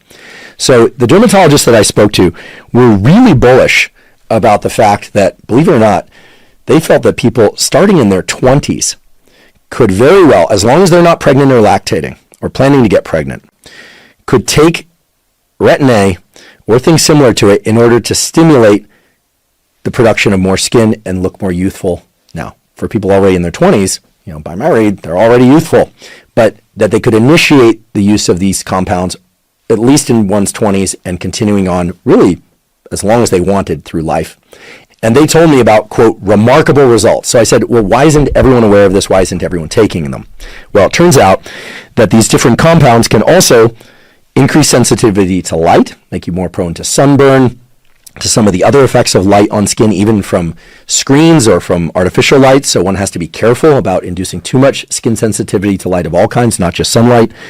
That they can also induce some redness or dryness, so one has to get the dosage right, the frequency of use right, and they can be a little bit tricky to work with, but that if one can home in on the right dosages, the right frequency, etc., the dermatologist felt like this was one of the best things that one could do to improve the youthfulness or the appearance of youthfulness in one's skin. Now, I find this interesting for a number of reasons. First of all, I've heard of retin A, right? I've heard of these compounds before, but I hadn't heard about all these, reportedly spectacular things like improved angiogenesis, vascularization of the skin. This is why people are taking the rather experimental, untested BPC 157 that I talked about before. The improved elasticity of skin, which somehow seems related to the ability of these compounds to remove degenerated elastin within the skin, to clear that out, as well as to induce de novo synthesis and even the number of different fibroblasts that are present in skin. So more new skin, clearing away of old skin, improved vascularization. And while all of this sounds a little bit too good to be true, the mechanisms by which it's asserted to work all hold up. So that's always reassuring, right? Mechanism isn't everything, but it's really nice to see there. For instance, these compounds are known to get into the nucleus of cells, right? To impact gene expression. We talked about that before. You have receptors on the surface of cells. Okay, so cell surface receptors. You also have nuclear receptors. And the ability of certain things, we call them ligands, but these are chemicals, right? In this case, in the vitamin A pathway to get into the nucleus of cells and impact gene expression. This is actually how hormones like testosterone and estrogen change the way that people look so dramatically during puberty. They actually, they operate by binding to cell surface receptors. They also get into the nuclear compartment of the cell. They bind to nuclear receptors, and they turn on entire genetic programs that cause, for instance, deepening of the voice or the growth of hair or breast tissue, etc. So these are powerful compounds. Now, I talked to a cosmetic surgeon expert in face, specifically. Remember, cosmetic surgery is done for a number of different areas of the body, but for face specifically, who also specializes in these sorts of treatments for skin. And they've started using, and are frankly quite confident in, the use of retinoid esters that can be applied to the surface of the skin. So these things are available not by prescription. There's far less research on these sorts of compounds, but these compounds get enough positive support from the people that have tried them, reporting improved youthfulness of skin, etc., that some of them are becoming quite sought after, and people, let's just say, are very enthusiastic about them. And I will say that in discussing the various mechanisms of this with these cosmetic surgeons and some dermatologists, the logic holds up. So you're starting to see more and more of these. Now, as I mentioned at the beginning of today's episode, there is zero business relationship between me, the podcast, or any of these people that have marketed serums or creams or prescription drugs, for that matter, related to skin health and skincare. However, I have provided a couple links in the show note captions of some of the different sources of these. Obviously, if you need a prescription for something like tretinoin or something similar because you're interested in this whole retinol, retin A, vitamin A pathway story, you need to talk to a board-certified dermatologist who could potentially prescribe that for you if they decide it's right for you. But in terms of these topical ointments and serums and creams and things like that, I do provide a link to at least one source of those that uses the retinoid ester. Just keep in mind that these various ointments and serums do not yet have the randomized controlled trials to support them that some of the other compounds that we were discussing do have. Now I'd like to talk about things that one can do to improve the health and appearance of one's skin that don't involve taking anything or putting on any kind of ointment or serum or anything like that. And what I'm referring to is phototherapy. Now, at the earlier part of the episode, I talked about how different wavelengths of light, like UV light and long wavelength light, can penetrate skin to different depths, and some of the negative, but also positive things that can do. So, for instance, we talked about UV light mutating DNA in cells and potentially causing cancers, accelerating the aging process, and so forth. But as you also recall, long wavelength light, so-called red light, and near-infrared light, which is even longer wavelengths of light, can penetrate deep into the skin tissue, so past that outer epidermal layer into the dermal layers of the skin, and can access the vasculature, the neurons, some of the glands located deeper in the skin, and of course, the cells there, like cells in the epidermis, I should point out, contain things like mitochondria, for which red light has been shown to be beneficial. Why? Red light and near-infrared light phototherapy has been shown to reduce reactive oxygen species and thereby to improve mitochondrial function in cells. And that in turn has been shown to be beneficial for all the different processes within cells that involve mitochondria, which of course include energy production, but a bunch of other things too. So when I say that phototherapy has been shown to be beneficial for cells of the body, it's not just cells of the skin. In fact, a Nobel Prize was granted in the early 1900s for the use of phototherapy for the treatment of lupus. So this is not a new technology. At the same time, while there are many studies exploring the use of phototherapy for improvement of skin health and appearance, most of those studies have fairly low sample sizes, but there are a lot of those studies. And fortunately by now, there are a few meta-analyses and reviews that take into account lots of different studies using slightly different wavelengths of light applied to different portions of the face for different purposes, treatment of acne, maybe even putting red light, near-infrared light on one half of the face to have a so-called within-person control to compare, the changes in skin or lack of changes in skin, as the case may be, between one side of the face and the other. I'll put links to some of these studies and some of the meta-analyses and reviews of these studies. One that I like in particular was published in 2018 entitled Light-Emitting Diodes in Dermatology, a Systematic Review of Randomized Controlled Trials. Of course, randomized controlled trials being one very powerful way to analyze the utility of a practice or a compound. It's not the only way to assess the utility of something. I know some people argue that they are very useful, but keep in mind, in the field of medicine, we often have entire fields or even entire chapters of medical books that are based on case studies. For instance, we implicate the so-called hippocampus of the brain for its function in human memory, which it absolutely has. And that fact largely grew from one major case study that then exploded into a number of different animal model and then human studies later on. So we all love randomized controlled trials, reviews of randomized controlled trials, and the uses of phototherapy for treatment of skin conditions and improving the quality of skin are wonderful, and point to the fact that phototherapy can indeed improve the appearance of skin in conditions like acne, can accelerate wound healing, can improve the youthfulness appearance of skin, but these effects tend to be somewhat mild to moderate when they occur, and certainly there are many studies that show no significant effect, no statistically significant effect. That said, I'm of the belief, based on my read of the literature, and this is a literature I've spent a lot of time with, frankly, because I did an episode all about light and health. I've also been very interested in the use of phototherapy for the treatment of eye diseases and offsetting age-related decline in visual function. There's some interesting evidence there. Again, mild to moderate effects, but that can be meaningful in the real world.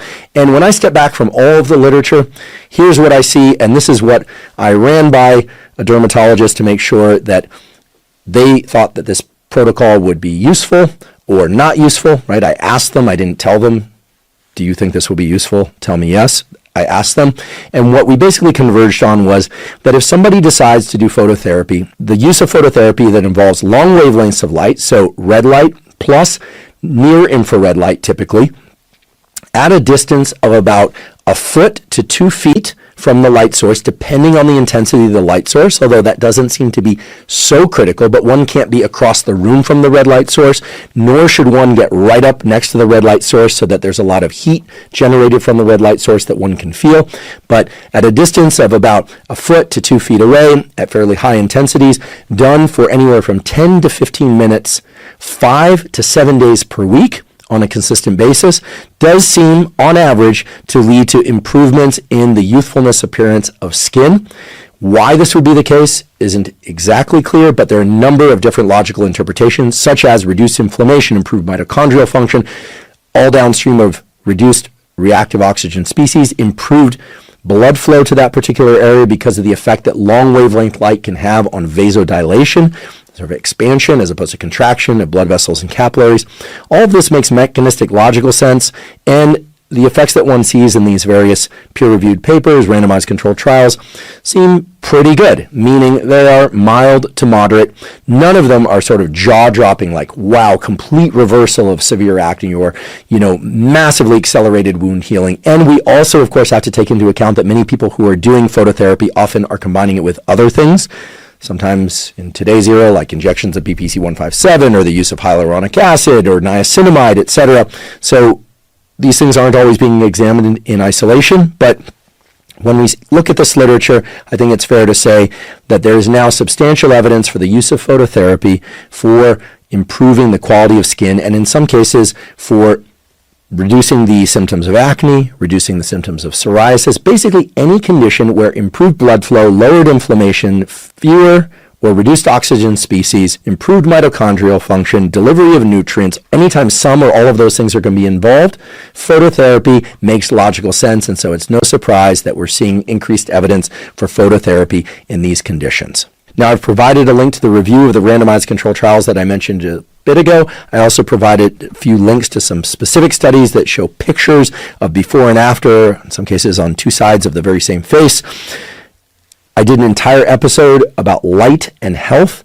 I'll also provide a link to that episode, and if you don't want to listen to or watch that entire episode, you can go to specific timestamps in that episode to learn about the uses of phototherapy for the treatment of skin, eye, and other conditions related to mental health and physical health. Now, keep in mind that when people hear phototherapy, they almost immediately think about a device, and that makes sense, right? Red light, near infrared light. However, if you recall, there's this thing called the sun that emits full spectrum light, which of course includes red light and longer wavelengths of light. Okay, so just because you can't see those longer wavelengths of light, that doesn't mean they're not there. Just like UV light, you can't sense UV light with your eyes. By the way, ground squirrels and some other animals can. It's thought to be the case that they have photoreceptors to detect UV because they actually, this is sort of strange, but interesting, you'll never forget this, that they'll take their urine and they'll spread it on their stomach with their little paws, and they'll stand up and they'll like signal flash one another from across the prairie or whatever it is, across the lawn, to signal to one another. So they're sending UVP signals across the lawn. I'm not making this up. I actually studied a little bit of this when I was an undergraduate, but not at the level of the urine and the signaling, at the level of the retina. Any discussion about skin has to include a discussion about nutrition. Why? Well, remember the fact that I mentioned at the beginning of today's episode that your skin and your immune system have a very intimate relationship. It's bidirectional. Your skin reflects the status of your immune system in many ways. And this is why many people with autoimmune conditions, things like lichen planus, you can look it up, or if you mind particularly striking photographs, please don't look it up. But people that have autoimmune conditions, that often manifests in skin conditions. We'll talk more about this in the context of psoriasis in a little bit. But anytime we're talking about the immune system or skin, we need to take into account the gut microbiome and nutrition. So many people asked, what are the things that they should eat to have healthy appearing youthful skin? They also asked, what are the things that one eats that could exacerbate things like acne, and what can one eat in order to reduce their acne? So let's just start off with the basics. And here I'm going to be fairly brief because I think we all know the the big take-home message about nutrition nowadays. We hear over and over again, and we should pay attention to the fact that the vast majority of our food, well, I should say, if one desires to be healthy, mentally healthy, physically healthy, and a high-performing individual in any number of different things, cognitive, physical, or otherwise, we want to consume the vast majority of our foods from non-processed or minimally processed sources, so-called whole foods, so fruits, vegetables, if that's within your diet. Some people include grains, some people don't. I'm not here to discuss that. Meat, eggs, fish, chicken, and so forth, if that's within your diet plan or your nutrition, or if you're a vegetarian or vegan, you make the associated adjustments so that you can make sure you're getting enough protein and amino acids, but it's in keeping with your ethical and maybe your health goals. Okay, so we're not here to discuss vegan, vegetarian, omnivore, of which I am, or carnivore. Okay, that's not the discussion. I think all of those groups agree that getting the majority of your nutrition from non-processed or minimally processed foods is going to be best. And that, of course, if you're human, sometimes you'll ingest processed foods, but really trying to avoid highly processed foods is critical. Now, with respect to the specific foods that can improve skin appearance and skin health, it's very clear that diets that are of the so-called low inflammatory type, that don't spark inflammation, so these would be things that sometimes are referred to as the Mediterranean diet or a paleo-like diet. You hear these terms, but what are we really talking about? Mostly whole foods, minimally processed foods, okay? And then there's variation depending on whether or not you emphasize or de-emphasize meat and fish, or emphasize or de-emphasize vegetables, this kind of thing. Again, I'm an omnivore. I love fruit. I love vegetables. I do like rice, oatmeal, and some pastas. I like a great sourdough bread. I like butter. I like olive oil. I like meat. I like fish. I think I am representative of most people out there because I eat most all those things, but I also eat the occasional croissant. I also eat the occasional slice of pizza. I don't eat a lot of that stuff, but I eat it now and again. And then, of course, you have people that are super strict. What do we know about the relationship between specific foods and skin health and skin appearance? Well, anti-inflammatory diet, we've more or less spelled out what that represents without getting into too many specifics. And then there are the specific components within foods, so vitamins, minerals, and micronutrients, as well as things like collagen present in bone broth that can be really useful to include.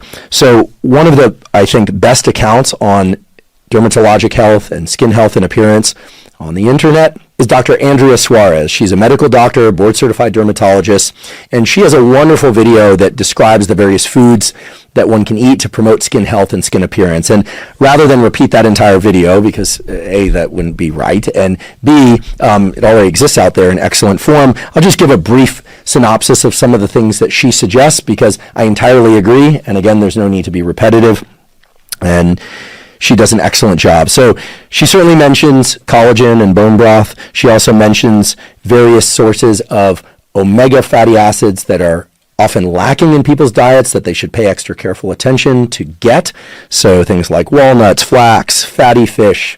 I personally am a big believer in supplementing with liquid form fish oil. That's what I do. Why am I a big believer in that? Well, I don't tend to cook much fatty fish. I love the taste of it if it's prepared right, but I don't tend to do that very often. So I use a liquid form fish oil or capsules, but the liquid form is generally more affordable. This was discussed in an episode that I did with Dr. Rhonda Patrick, so we can put a link to that particular segment in the show note captions. It's also suggested that we eat a lot of leafy greens, so dark leafy greens. You're probably noticing a lot of these recommendations are kind of typical for what people describe anytime they're talking about nutrition for health.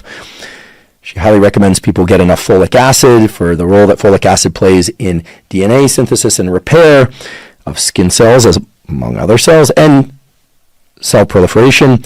And of course, we should get our colored fruits and veggies, so our oranges, our strawberries. The reds and oranges are critical out there. And she also highlights something very important that I want to reiterate, which is that we have a critical need for vitamin A for our skin health. And this was covered, albeit through the lens of exploring the pharmacology of tretinoin and those retin A compounds. But vitamin A is crucial for a number of different processes within the cell types that make up skin. She appropriately cautions against supplementing with vitamin A because as a fat-soluble vitamin, it's very easy to overdose vitamin A if one is supplementing with too much of it. She recommends rather getting enough vitamin A from things like oranges, carrots, sweet potatoes. She recommends as much berry intake as is appropriate for someone and one can afford. The berries are so delicious, but they tend to be expensive depending on time of year. Ingesting things like garlic, because garlic has sulfur. which is key for collagen synthesis and repair. And she talks about the critical role of taurine. Anyway, she does such a terrific job of describing the nutrition for skin health and skin appearance. Those are just a few of the highlights. So I do encourage you to check out that video. And her other content is spectacular as well. Again, she has an Instagram account, YouTube channel that are really wonderful. So again, without doing a deep dive into nutrition, decide whether or not you're going to be vegan, vegetarian, omnivore, or carnivore, and then make sure that you're getting enough of the vitamins and minerals and micronutrients from your foods, or supplement if necessary. But note that caution about vitamin A supplementation in excess. And also make sure you're avoiding excessive amounts of highly processed foods. I mentioned earlier these advanced glycation end products. These are things that are present in a lot of processed foods like crackers and chips and things like that make those foods inflammatory. So you're getting the theme now. Inflammation is bad, not just for the skin, but for all organ systems of the body. It's not just about the high density of calories and the high density of taste present in highly processed foods. Those are problematic, but a lot of the issue with these highly processed foods is the high heat conditions used to make those foods stable on shelves or stable in packaging over time. Okay, so there's a whole discussion to be had here that frankly I don't think can be had enough, but that is outside the scope of today's episode.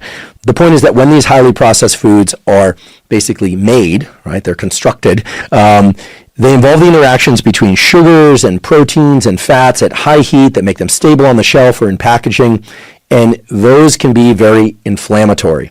And that can show up in the form of reactive skin. It can make your psoriasis worse. Yes, it can make your acne worse. It can make your skin more tender and painful. It can make your skin basically more reactive to some of the underlying predispositions you might have, either because of genetics or other things you're doing or not doing. Maybe you're going through a particularly stressful time. Maybe you're getting a little bit of extra sun and you're eating more highly processed foods, and those things are combining and making your skin break out or flush more than it would ordinarily. Again, there's so many reasons to eat most of your foods from non-processed or minimally processed sources. And of course, and now I sound like a broken record because you can hear this all over the internet, ingesting foods that are excessively high in sugar, excessively high in sugars combined with fats, just not good to do. Pro-inflammatory, it's going to cause all sorts of issues. And we're going to get into this more as it relates to acne in particular, because as you probably know, when you ingest foods that are high in sugars or even just carbohydrates generally, that also contain a lot of fats, and in particular when those foods are highly processed, well then you initiate an inflammatory response, and you often can initiate additional things happening in the pores of cells that can start to really aggravate acne and cause more acne. This has to do with the whole insulin pathway. So when we talk about acne, I'll talk about diets that create a high glycemic load. We're not necessarily talking about the glycemic index of food. You may know that when people measure the glycemic index of food, they're looking at the blood sugar response after eating that food, typically in isolation and not in combination with other foods. What I'm talking about is eating combinations of foods that induce high levels of insulin, high levels of blood glucose, that then lead to all sorts of things in the hormone pathways and cell growth pathways that exacerbate acne. So we'll get there in a moment, but I think the take-home message around nutrition is pretty clear. So much so that I don't want to spend any more time on it. We all know what the best nutrition really is for us, regardless of whether or not you're vegan, vegetarian, omnivore, or carnivore. It's non-processed or minimally processed foods representing probably anywhere from, let's say, 75 to 100% of your food intake, depending on how strict you want to be. And then, sure, make some room if you want for some processed foods, but just know that those advanced glycation end products and the high glycemic load that comes from those processed foods can really exacerbate inflammatory responses in skin and set forward a whole domino set of issues related to hormone pathways and cell growth pathways that make everything, acne, psoriasis, and overall appearance worse. Yes, your skin will appear to age faster. And on the positive side, most of the foods that we think of as healthy and anti-inflammatory are actually quite delicious. So enjoy. And I forgot to say what's absolutely clear. You know that myth that they told us when we were teenagers? That eating a lot of fried food would make you break out, would make your skin worse. Guess what? It's true. That high heat preparation required for creating things as delicious as the donut or French fries, right? There's a reason people love these foods. They're so delicious. They do cause problems. They're pro-inflammatory. Does that mean you can never have a French fry? No. You decide what's best for you, but know what you're doing. As a segue to talking about acne, we need to talk about the gut microbiome. And this is a direct outgrowth of our discussion about nutrition. Here's the simple takeaway that I believe everyone should follow, not just for sake of healthy appearing skin, but also for sake of every organ and tissue system in your body, which is the data clearly show that ingestion of sufficient amounts of fiber, so prebiotic and probiotic fiber, so fruits, vegetables, sometimes this can also come from grains. Some people will supplement with additional fiber if they feel they need it, as well as ingestion of low sugar fermented foods. I've talked about this before, so regular listeners of this podcast may have heard this. Things like kimchi, sauerkraut, the sort of sauerkraut that has to stay in the fridge, so not the stuff that's stable on the shelf at room temperature. Anything containing a brine, that salty brine. So pickles, but not the pickles that are stable at room temperature, the ones that have to be kept in the refrigerated section of the grocery store. These low sugar fermented foods are powerful enhancers of the gut microbiome, and when the gut microbiome is healthy, you have reduced overall inflammation in the body. This is often reflected at the level of the skin. And basically, skin health and the youthfulness appearance of skin is enhanced, okay? This can also help with conditions like acne or psoriasis, especially in conditions where there's a direct immune system skin relationship that we'll talk about more in a little bit. Okay, so I highly recommend people have anywhere from 1 to 4 servings of low sugar fermented foods per day, or try and enhance the health of their gut microbiome generally. Maybe you take a pill probiotic, although those can be very expensive. There's a little bit of data suggesting that if you chronically take pill probiotics that yield very high levels of bacteria, well, then maybe there's some associated brain fog. That's a little unclear, pun intended. But, they are very expensive. They have to be kept refrigerated. And let's face it, low sugar fermented foods, if you find the ones that you like, are really great to ingest because they're tasty and they're good for you. Now, why am I talking about this? In part because we keep coming back to inflammation as a general issue for skin health. And that points us also towards some specific do's and don'ts as it relates to lifestyle. Let's face it, pun intended, if you sleep well, so maybe you need 6 hours, maybe you need 7, maybe you need 8, maybe you need 9, but if you sleep well on a consistent basis, your skin is going to look so much better, so much healthier, more vibrant than if you are not getting enough sleep. If you drink alcohol, and you wake up the next morning, your skin's going to look puffy. It's not going to look good. But many of you can ingest alcohol without issues. I've done an entire episode about alcohol. Yes, it's a poison. Up to 2 drinks per week for adults who are non-alcoholics is probably safe. 0 is better than any. But let's face it, alcohol is going to exacerbate most skin issues. This is just clear from the literature. Doesn't mean you never have a glass of wine. Doesn't mean you never have a beer or a cocktail if that's your thing. But alcohol consumed in excess, and it doesn't take much to get there, is going to cause sleep issues, microbiome issues, so indirectly and negatively impact the skin appearance and health, and indirectly and negatively impact the health of other tissues in your body. But it's clear some of that is reduced to increased inflammation, some is related to decreased sleep quality or duration. So get great sleep, avoid alcohol in excess, maybe avoid it altogether.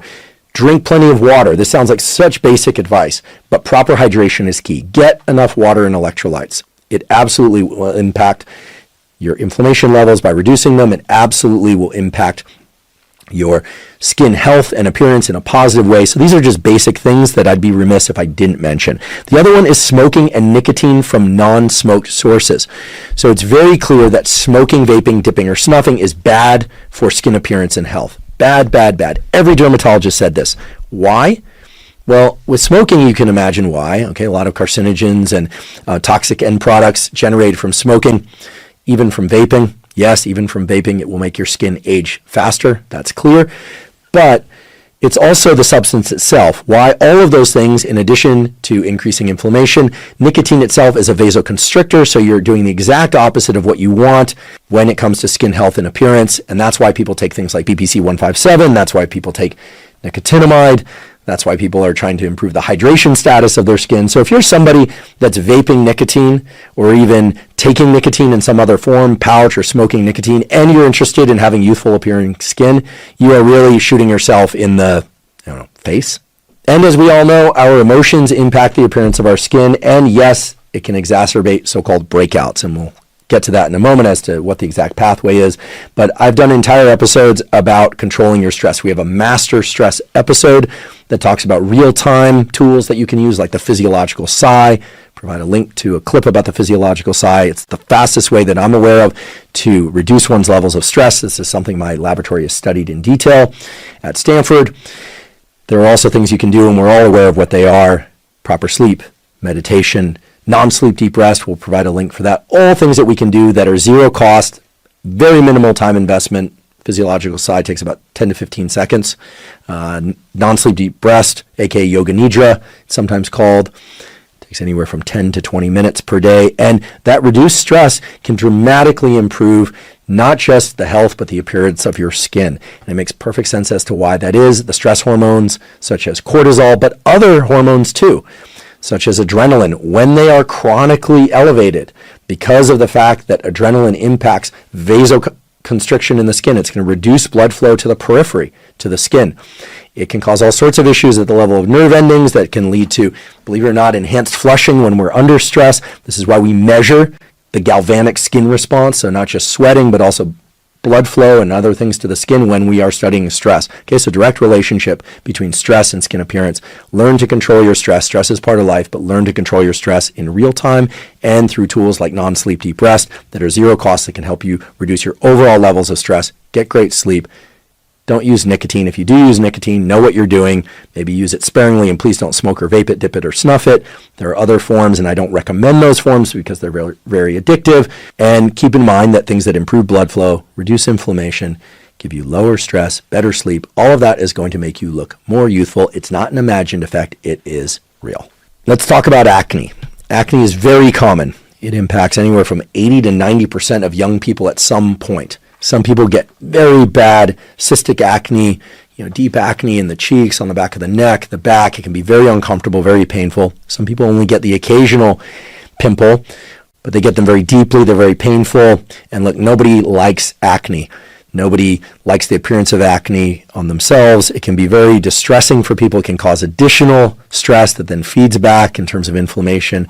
And, I guess my first, request, I suppose, I can't tell people what to do and never do, but, for people that have acne, be compassionate, okay? Young people, be compassionate. I remember when I was younger, some of the kids with bad acne got teased, and it really upset me. It was really frustrating, especially when going through puberty, because there's this hormonal component to acne. Now, fortunately, there are things that we can do for acne. I'll provide a link to one of the major sources I used for researching this episode.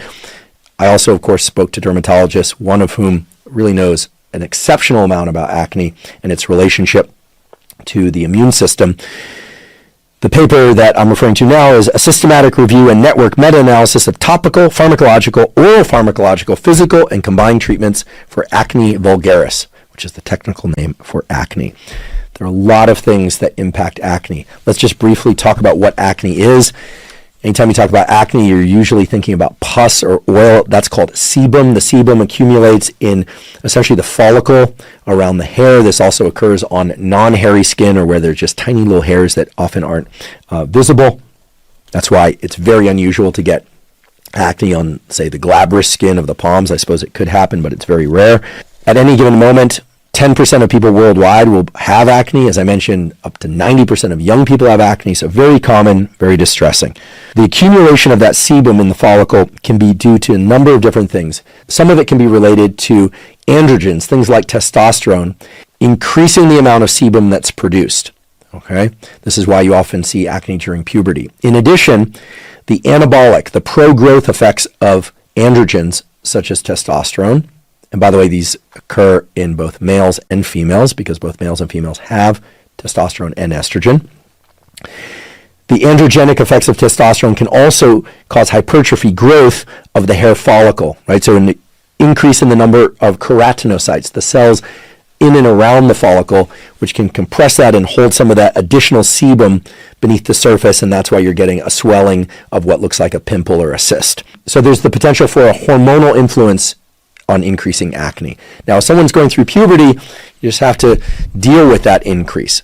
Now, if there's a sudden increase in acne when one is post-puberty, you may want to look at levels of androgens that are being produced. And nowadays, with increasing numbers apparently of things like polycystic ovarian syndrome, which in part relates to increases in androgens, this is becoming an additional concern. So getting a quality blood test, looking at androgen levels over time can be very beneficial for both males and females.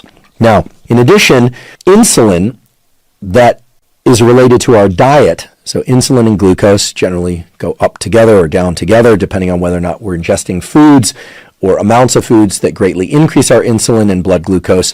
So insulin is part of an anabolic pathway as well, a cell growth pathway, pro-growth pathway we should call it, that involves mTOR, mammalian target of rapamycin, that is a general growth signal for cells. So this occurs in the eye, this occurs in the liver. mTOR is involved in growth of cells of all kinds, including cells within the skin. When our diet increases the amount of insulin and glucose to a degree that is in excess of some threshold that's going to be different for everybody, depending on your activity levels, your metabolism, the way you manage insulin. When that happens, you get increases in mTOR that then can feed back on those androgen receptors, increase the levels of things like testosterone further, that then feed back on the production of increased sebum, that oily stuff, increased keratinocyte proliferation, and you get more acne. In other words, having a diet that has a high glycemic load or evokes a large insulin response can be problematic.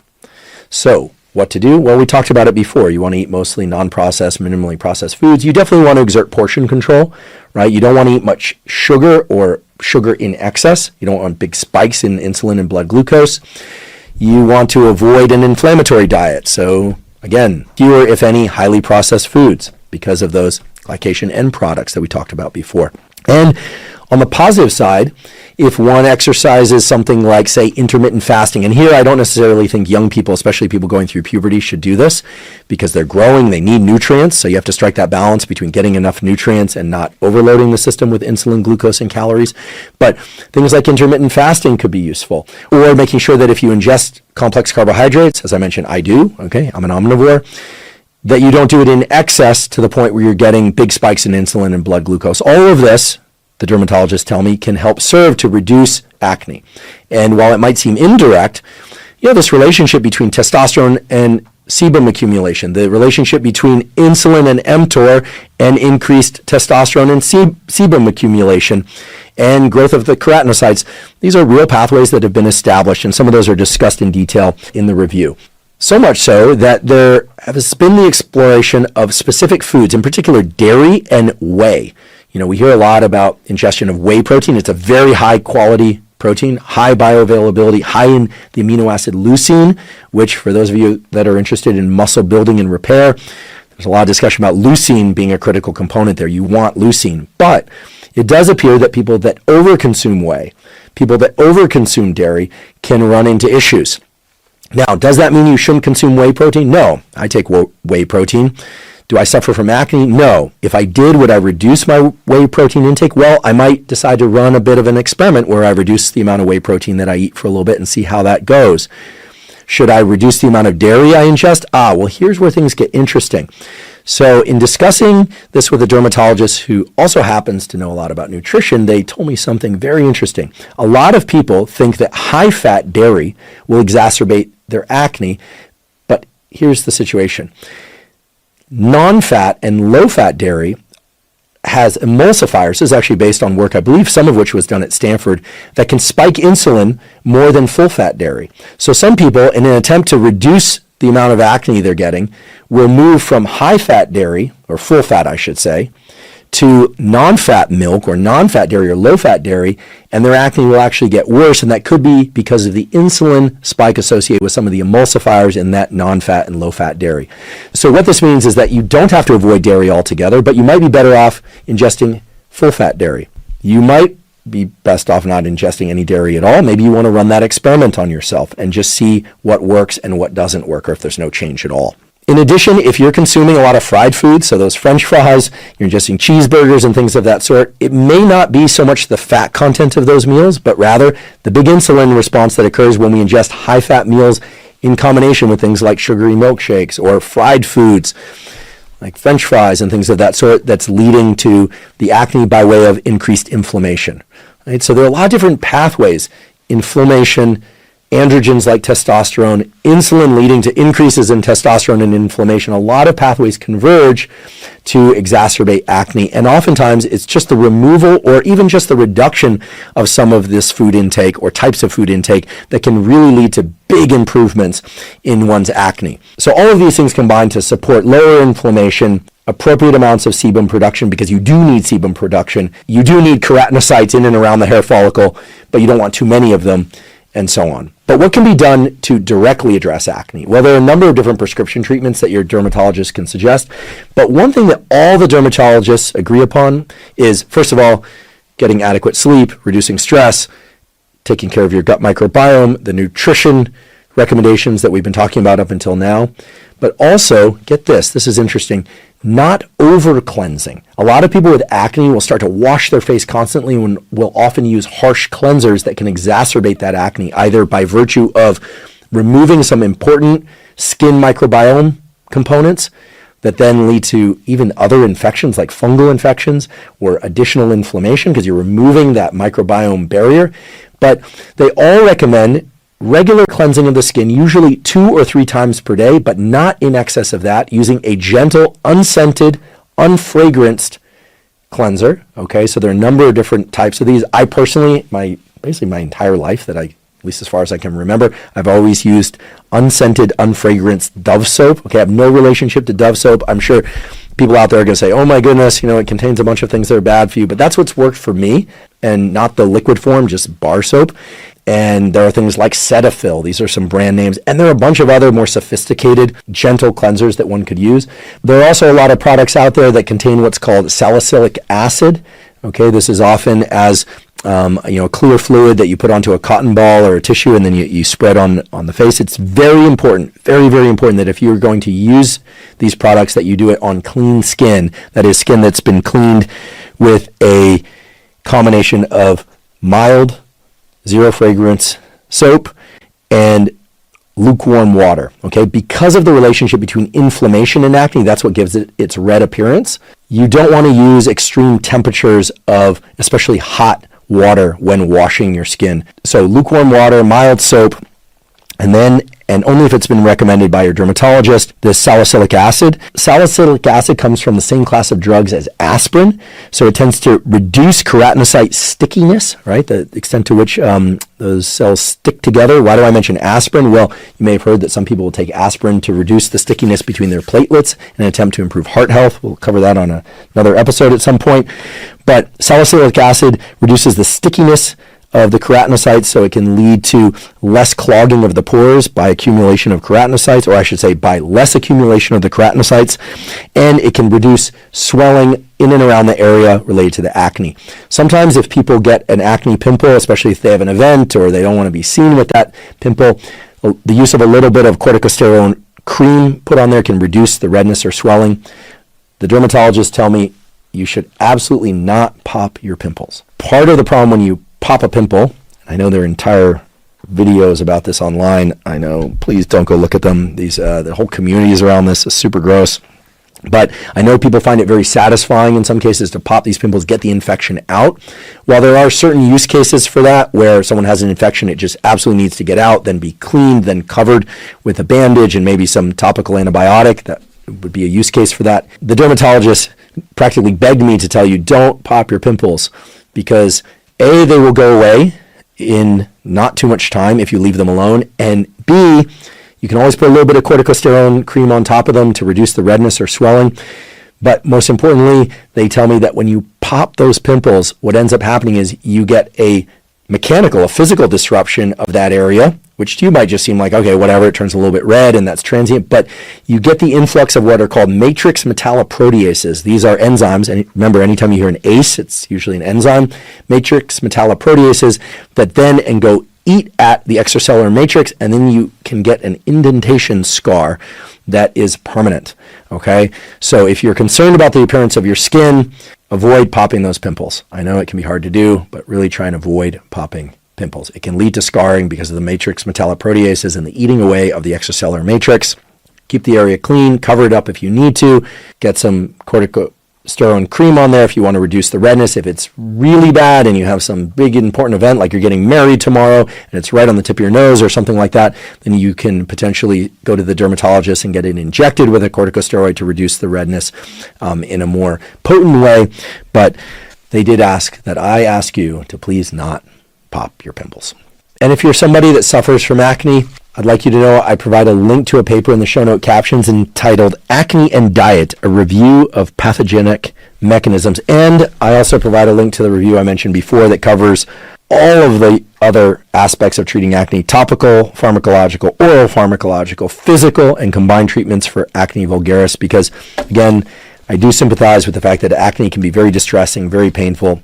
Fortunately, there are a number of different avenues that you, without a dermatologist, but ideally you and a dermatologist, can use to attack acne at the level of inflammation through diet, through lifestyle, if needed, prescription medications, and again, gentle cleansing and thinking about the various things that indirectly will impact that acne. So much so that a few of the derms told me that they have patients, young and old, who will be suffering from really bad acne that will sometimes just make a few adjustments to their diet, the exclusion of certain things, mainly highly processed foods, maybe reducing dairy a little bit or whey a little bit or completely, and increasing the amount of things that reduce inflammation, so more fruits and vegetables and meat, fish, eggs from healthy sources, and seeing dramatic improvements in acne. So that's always reassuring to hear. It doesn't always require prescription medication, but if you need it, you should take it. Okay, let's talk about rosacea. Rosacea is reddening of the skin, and some people suffer from this pretty severely, other people mildly, some people transiently, but it tends to be kind of distressing for people. And the reason it's distressing is that it can look like blushing or flushing of the face when in fact one isn't emotionally embarrassed. However, being embarrassed or having any flushing of the skin can exacerbate existing rosacea. So it's thought to be caused by a combination of genetics. There can perhaps be some, again, overinflammation of the skin, which probably reflects inflammation more globally at the level of the gut and body, etc. We've been talking a lot about that today. And there are things that can exacerbate rosacea, such as alcohol intake or anything that acts as a vasodilator that dilates the vasculature innervating the skin. So the approach to treating rosacea is pretty much similar to the other things that we've talked about: consuming a low inflammation, low glycemic load diet, trying to get enough sleep, keeping alcohol intake in particular to a minimum or cutting out alcohol completely. The reason I say in particular is that a lot of people that suffer from rosacea who cut out alcohol completely essentially eliminate their rosacea or dramatically reduce it. So oftentimes it's alcohol that's the culprit, either directly or indirectly. We don't know. Again, alcohol is a poison, but could be the indirect manner in which alcohol impacts sleep and the gut microbiome negatively that's causing the rosacea. Without knowing the direct or indirect mechanism, reduce or even eliminate your alcohol for a bit and see if your rosacea improves. That will give you a strong indication of what might be going on, and even better, it could give you a potential solution to the problem. Now, for those that don't experience a reduction or elimination of rosacea, if you eliminate alcohol, get your sleep right, get your diet right, there are some additional things you can do. First of all, you want to follow the same recommendation we talked about for acne, which is also the general recommendation for skincare. Use lukewarm water, not excessively hot or cold water, a gentle, unfragranced cleanser. You want to use sunscreen regularly. Remember, sun damage to the skin is also inflammation, so that's going to exacerbate rosacea. And of course, sunlight, because of the release of nitric oxide, is also going to act as a vasodilator. Does that mean you have to go full beekeeper mode? No, it doesn't. You can if you want to, I suppose, but use a quality mineral-based sunscreen, which we talked about earlier in the episode. And you should use some sort of moisturizer to help lock in the moisture within your skin. You could use things like hyaluronic acid or use any kind of gentle moisturizing cream that's not going to cause inflammation or kind of irritate the skin in any way and can keep the moisture within the skin. And there are a lot of different versions of these available out there. And frankly, a lot of them are not terribly expensive. You can find super expensive varieties of any and all these things.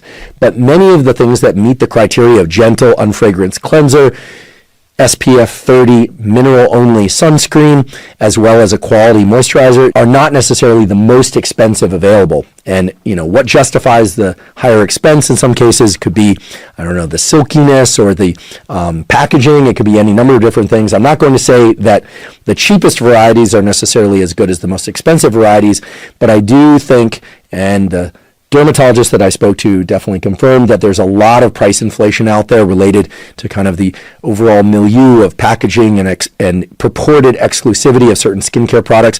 Look for the things that meet the criteria you are trying to establish for your skincare. But just like with acne, just like with general skincare, if you have rosacea, you want to think about mild treatments for the skin at the level of cleaning, at the level of sun protection, at the level of locking in moisture. And then there's some additional things that, if you can spare the expense, could also be beneficial, like niacinamide, as it's also called.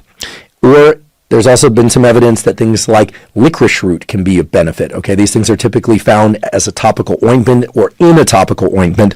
But in the case of niacinamide, we talked about how this can be available in an ointment form, a topical form, or it can be taken as 2 500 milligram dosages per day. I gave you the long list of the various mechanisms by which it can improve skin health, reduced inflammation, production of collagen, etc. All of that still holds for the potential treatment of rosacea. Be sure to avoid any kind of things that are acting as strong astringents or that increase heat. So people who have rosacea will often try to avoid hot peppers, so spicy foods of any kind. I know that's tough. I'm somebody who really enjoys spicy foods, so if you have to avoid spicy foods, I sympathize with you. That's rough. Anything that acts as an astringent or can, really irritate the skin from the inside or from the outside. So think not excessively hot foods as it relates to spicy or temperature, things of that sort. Now, I should point out there are different types of rosacea. The dermatologist I spoke to, who is expert in rosacea, told me there are 4 major types of rosacea. Many of them respond to the sorts of guidelines that we've been talking about up until now. Some of them that also include acne need some additional treatment. We talked about acne treatments that can be easily folded into the treatment for rosacea. There are people who have very stubborn rosaceas. This may be due to excessive use of cleansers. And again, we're talking about how over-cleansing can really be a problem. So we're not saying don't wash your face. We're not saying don't take a shower. Please do. In fact, and I should have said this earlier, by the way, for a lot of reasons related to your comfort and appearance and other people's comfort, after you work out at a gym, regardless of whether or not you're rolling around on the floor with a foam roller or you're rolling jiu-jitsu or you're lifting weights or you're doing cardio, it is a good idea to take a shower and cleanse with a gentle cleanser as soon as possible. I know this sounds like just basic advice, but a lot of people just throw on a clean shirt or they don't rinse off or they don't wash their face and they're wondering why they're getting all sorts of skin issues. Well, there's a lot of bacteria in gyms, a lot of sweating people. There are a lot of bacteria on you, a lot of bacteria on the equipment. And yeah, you can spray down the equipment and do these various things, but it's a good idea to shower as soon as possible, or to bathe rather as soon as possible, wash your face after going to a gym for your sake and for the sake of others. Now, some rosacea is very stubborn, meaning it does not go away even if somebody makes all the appropriate lifestyle adjustments, tries any number of different medical treatments. And by the way, rosacea is a medical condition. And in some cases, people will get angiomas, the accumulation of blood vessels near the surface of the skin that can be, for them, something they don't want, so we could say unsightly, but they just don't want it. Or in some cases, they'll treat their rosacea and then they'll get an accumulation of broken vessels near the surface of the skin. This is pretty common for people that experience rosacea and treat rosacea. For these people, there is a treatment. It has to be done in a dermatologist's office called pulse dye laser, where they use a laser of a particular wavelength that can penetrate, the superficial layers of the skin, and now you know how different wavelengths of light can penetrate to different depths within skin and destroy the blood vessels or the broken blood vessels that then call in immune system cells to clear out the destroyed endothelial cells and other stuff around it and take it away, get rid of those blood vessels that sit beneath the surface. Let's talk about psoriasis. So when I was researching this episode, I asked the dermatologist, is psoriasis related to yeast or overproduction of skin cells? And what they told me was really interesting. They said for more than 80 years within the dermatologic community, it was thought that psoriasis was just an overproduction of skin cells. but it wasn't really known what the source was. And it turns out that now almost all the derms, at least the ones I spoke to, said that it has something to do either directly or at least powerfully and indirectly with the immune system. So what can be done to treat psoriasis? You can probably guess. Things that reduce the overall level of activation in the immune system. Not so much that you become susceptible to infections, because that's not good, but you treat this like any other autoimmune condition. There are now drugs, these are prescription drugs, that directly target the interleukins, the components of the immune system that are directly involved in psoriasis, such as interleukin 17 and interleukin 23. And I'm told that these drugs are very effective in the treatment of psoriasis. So that's very reassuring. I know, especially in communities online that are focused more on behavioral tools and nutrition-based tools or supplementation-based tools, of which I am, right? We focus on those. But as you probably noticed in this and other episodes of the Huberman Lab podcast, we also talk about prescription drugs that have proven to be very effective in certain conditions. So it's very reassuring to hear that there are excellent prescription drugs that can target the specific interleukins that are overactivated in psoriasis, because psoriasis is now known as an overactivation of the immune system and a kind of turning of the body on itself, if you will, to create this itchy, scaly, uncomfortable, and in some cases unsightly overproduction of skin cells at the scalp and elsewhere. Okay, so we've covered a lot of topics thus far. We've talked about skin biology. We talked about various skin conditions that are very common, such as acne, psoriasis, and so forth. We talked about ways to increase the youthfulness or the appearance of youthfulness in skin that are based on data, some that are a bit more experimental.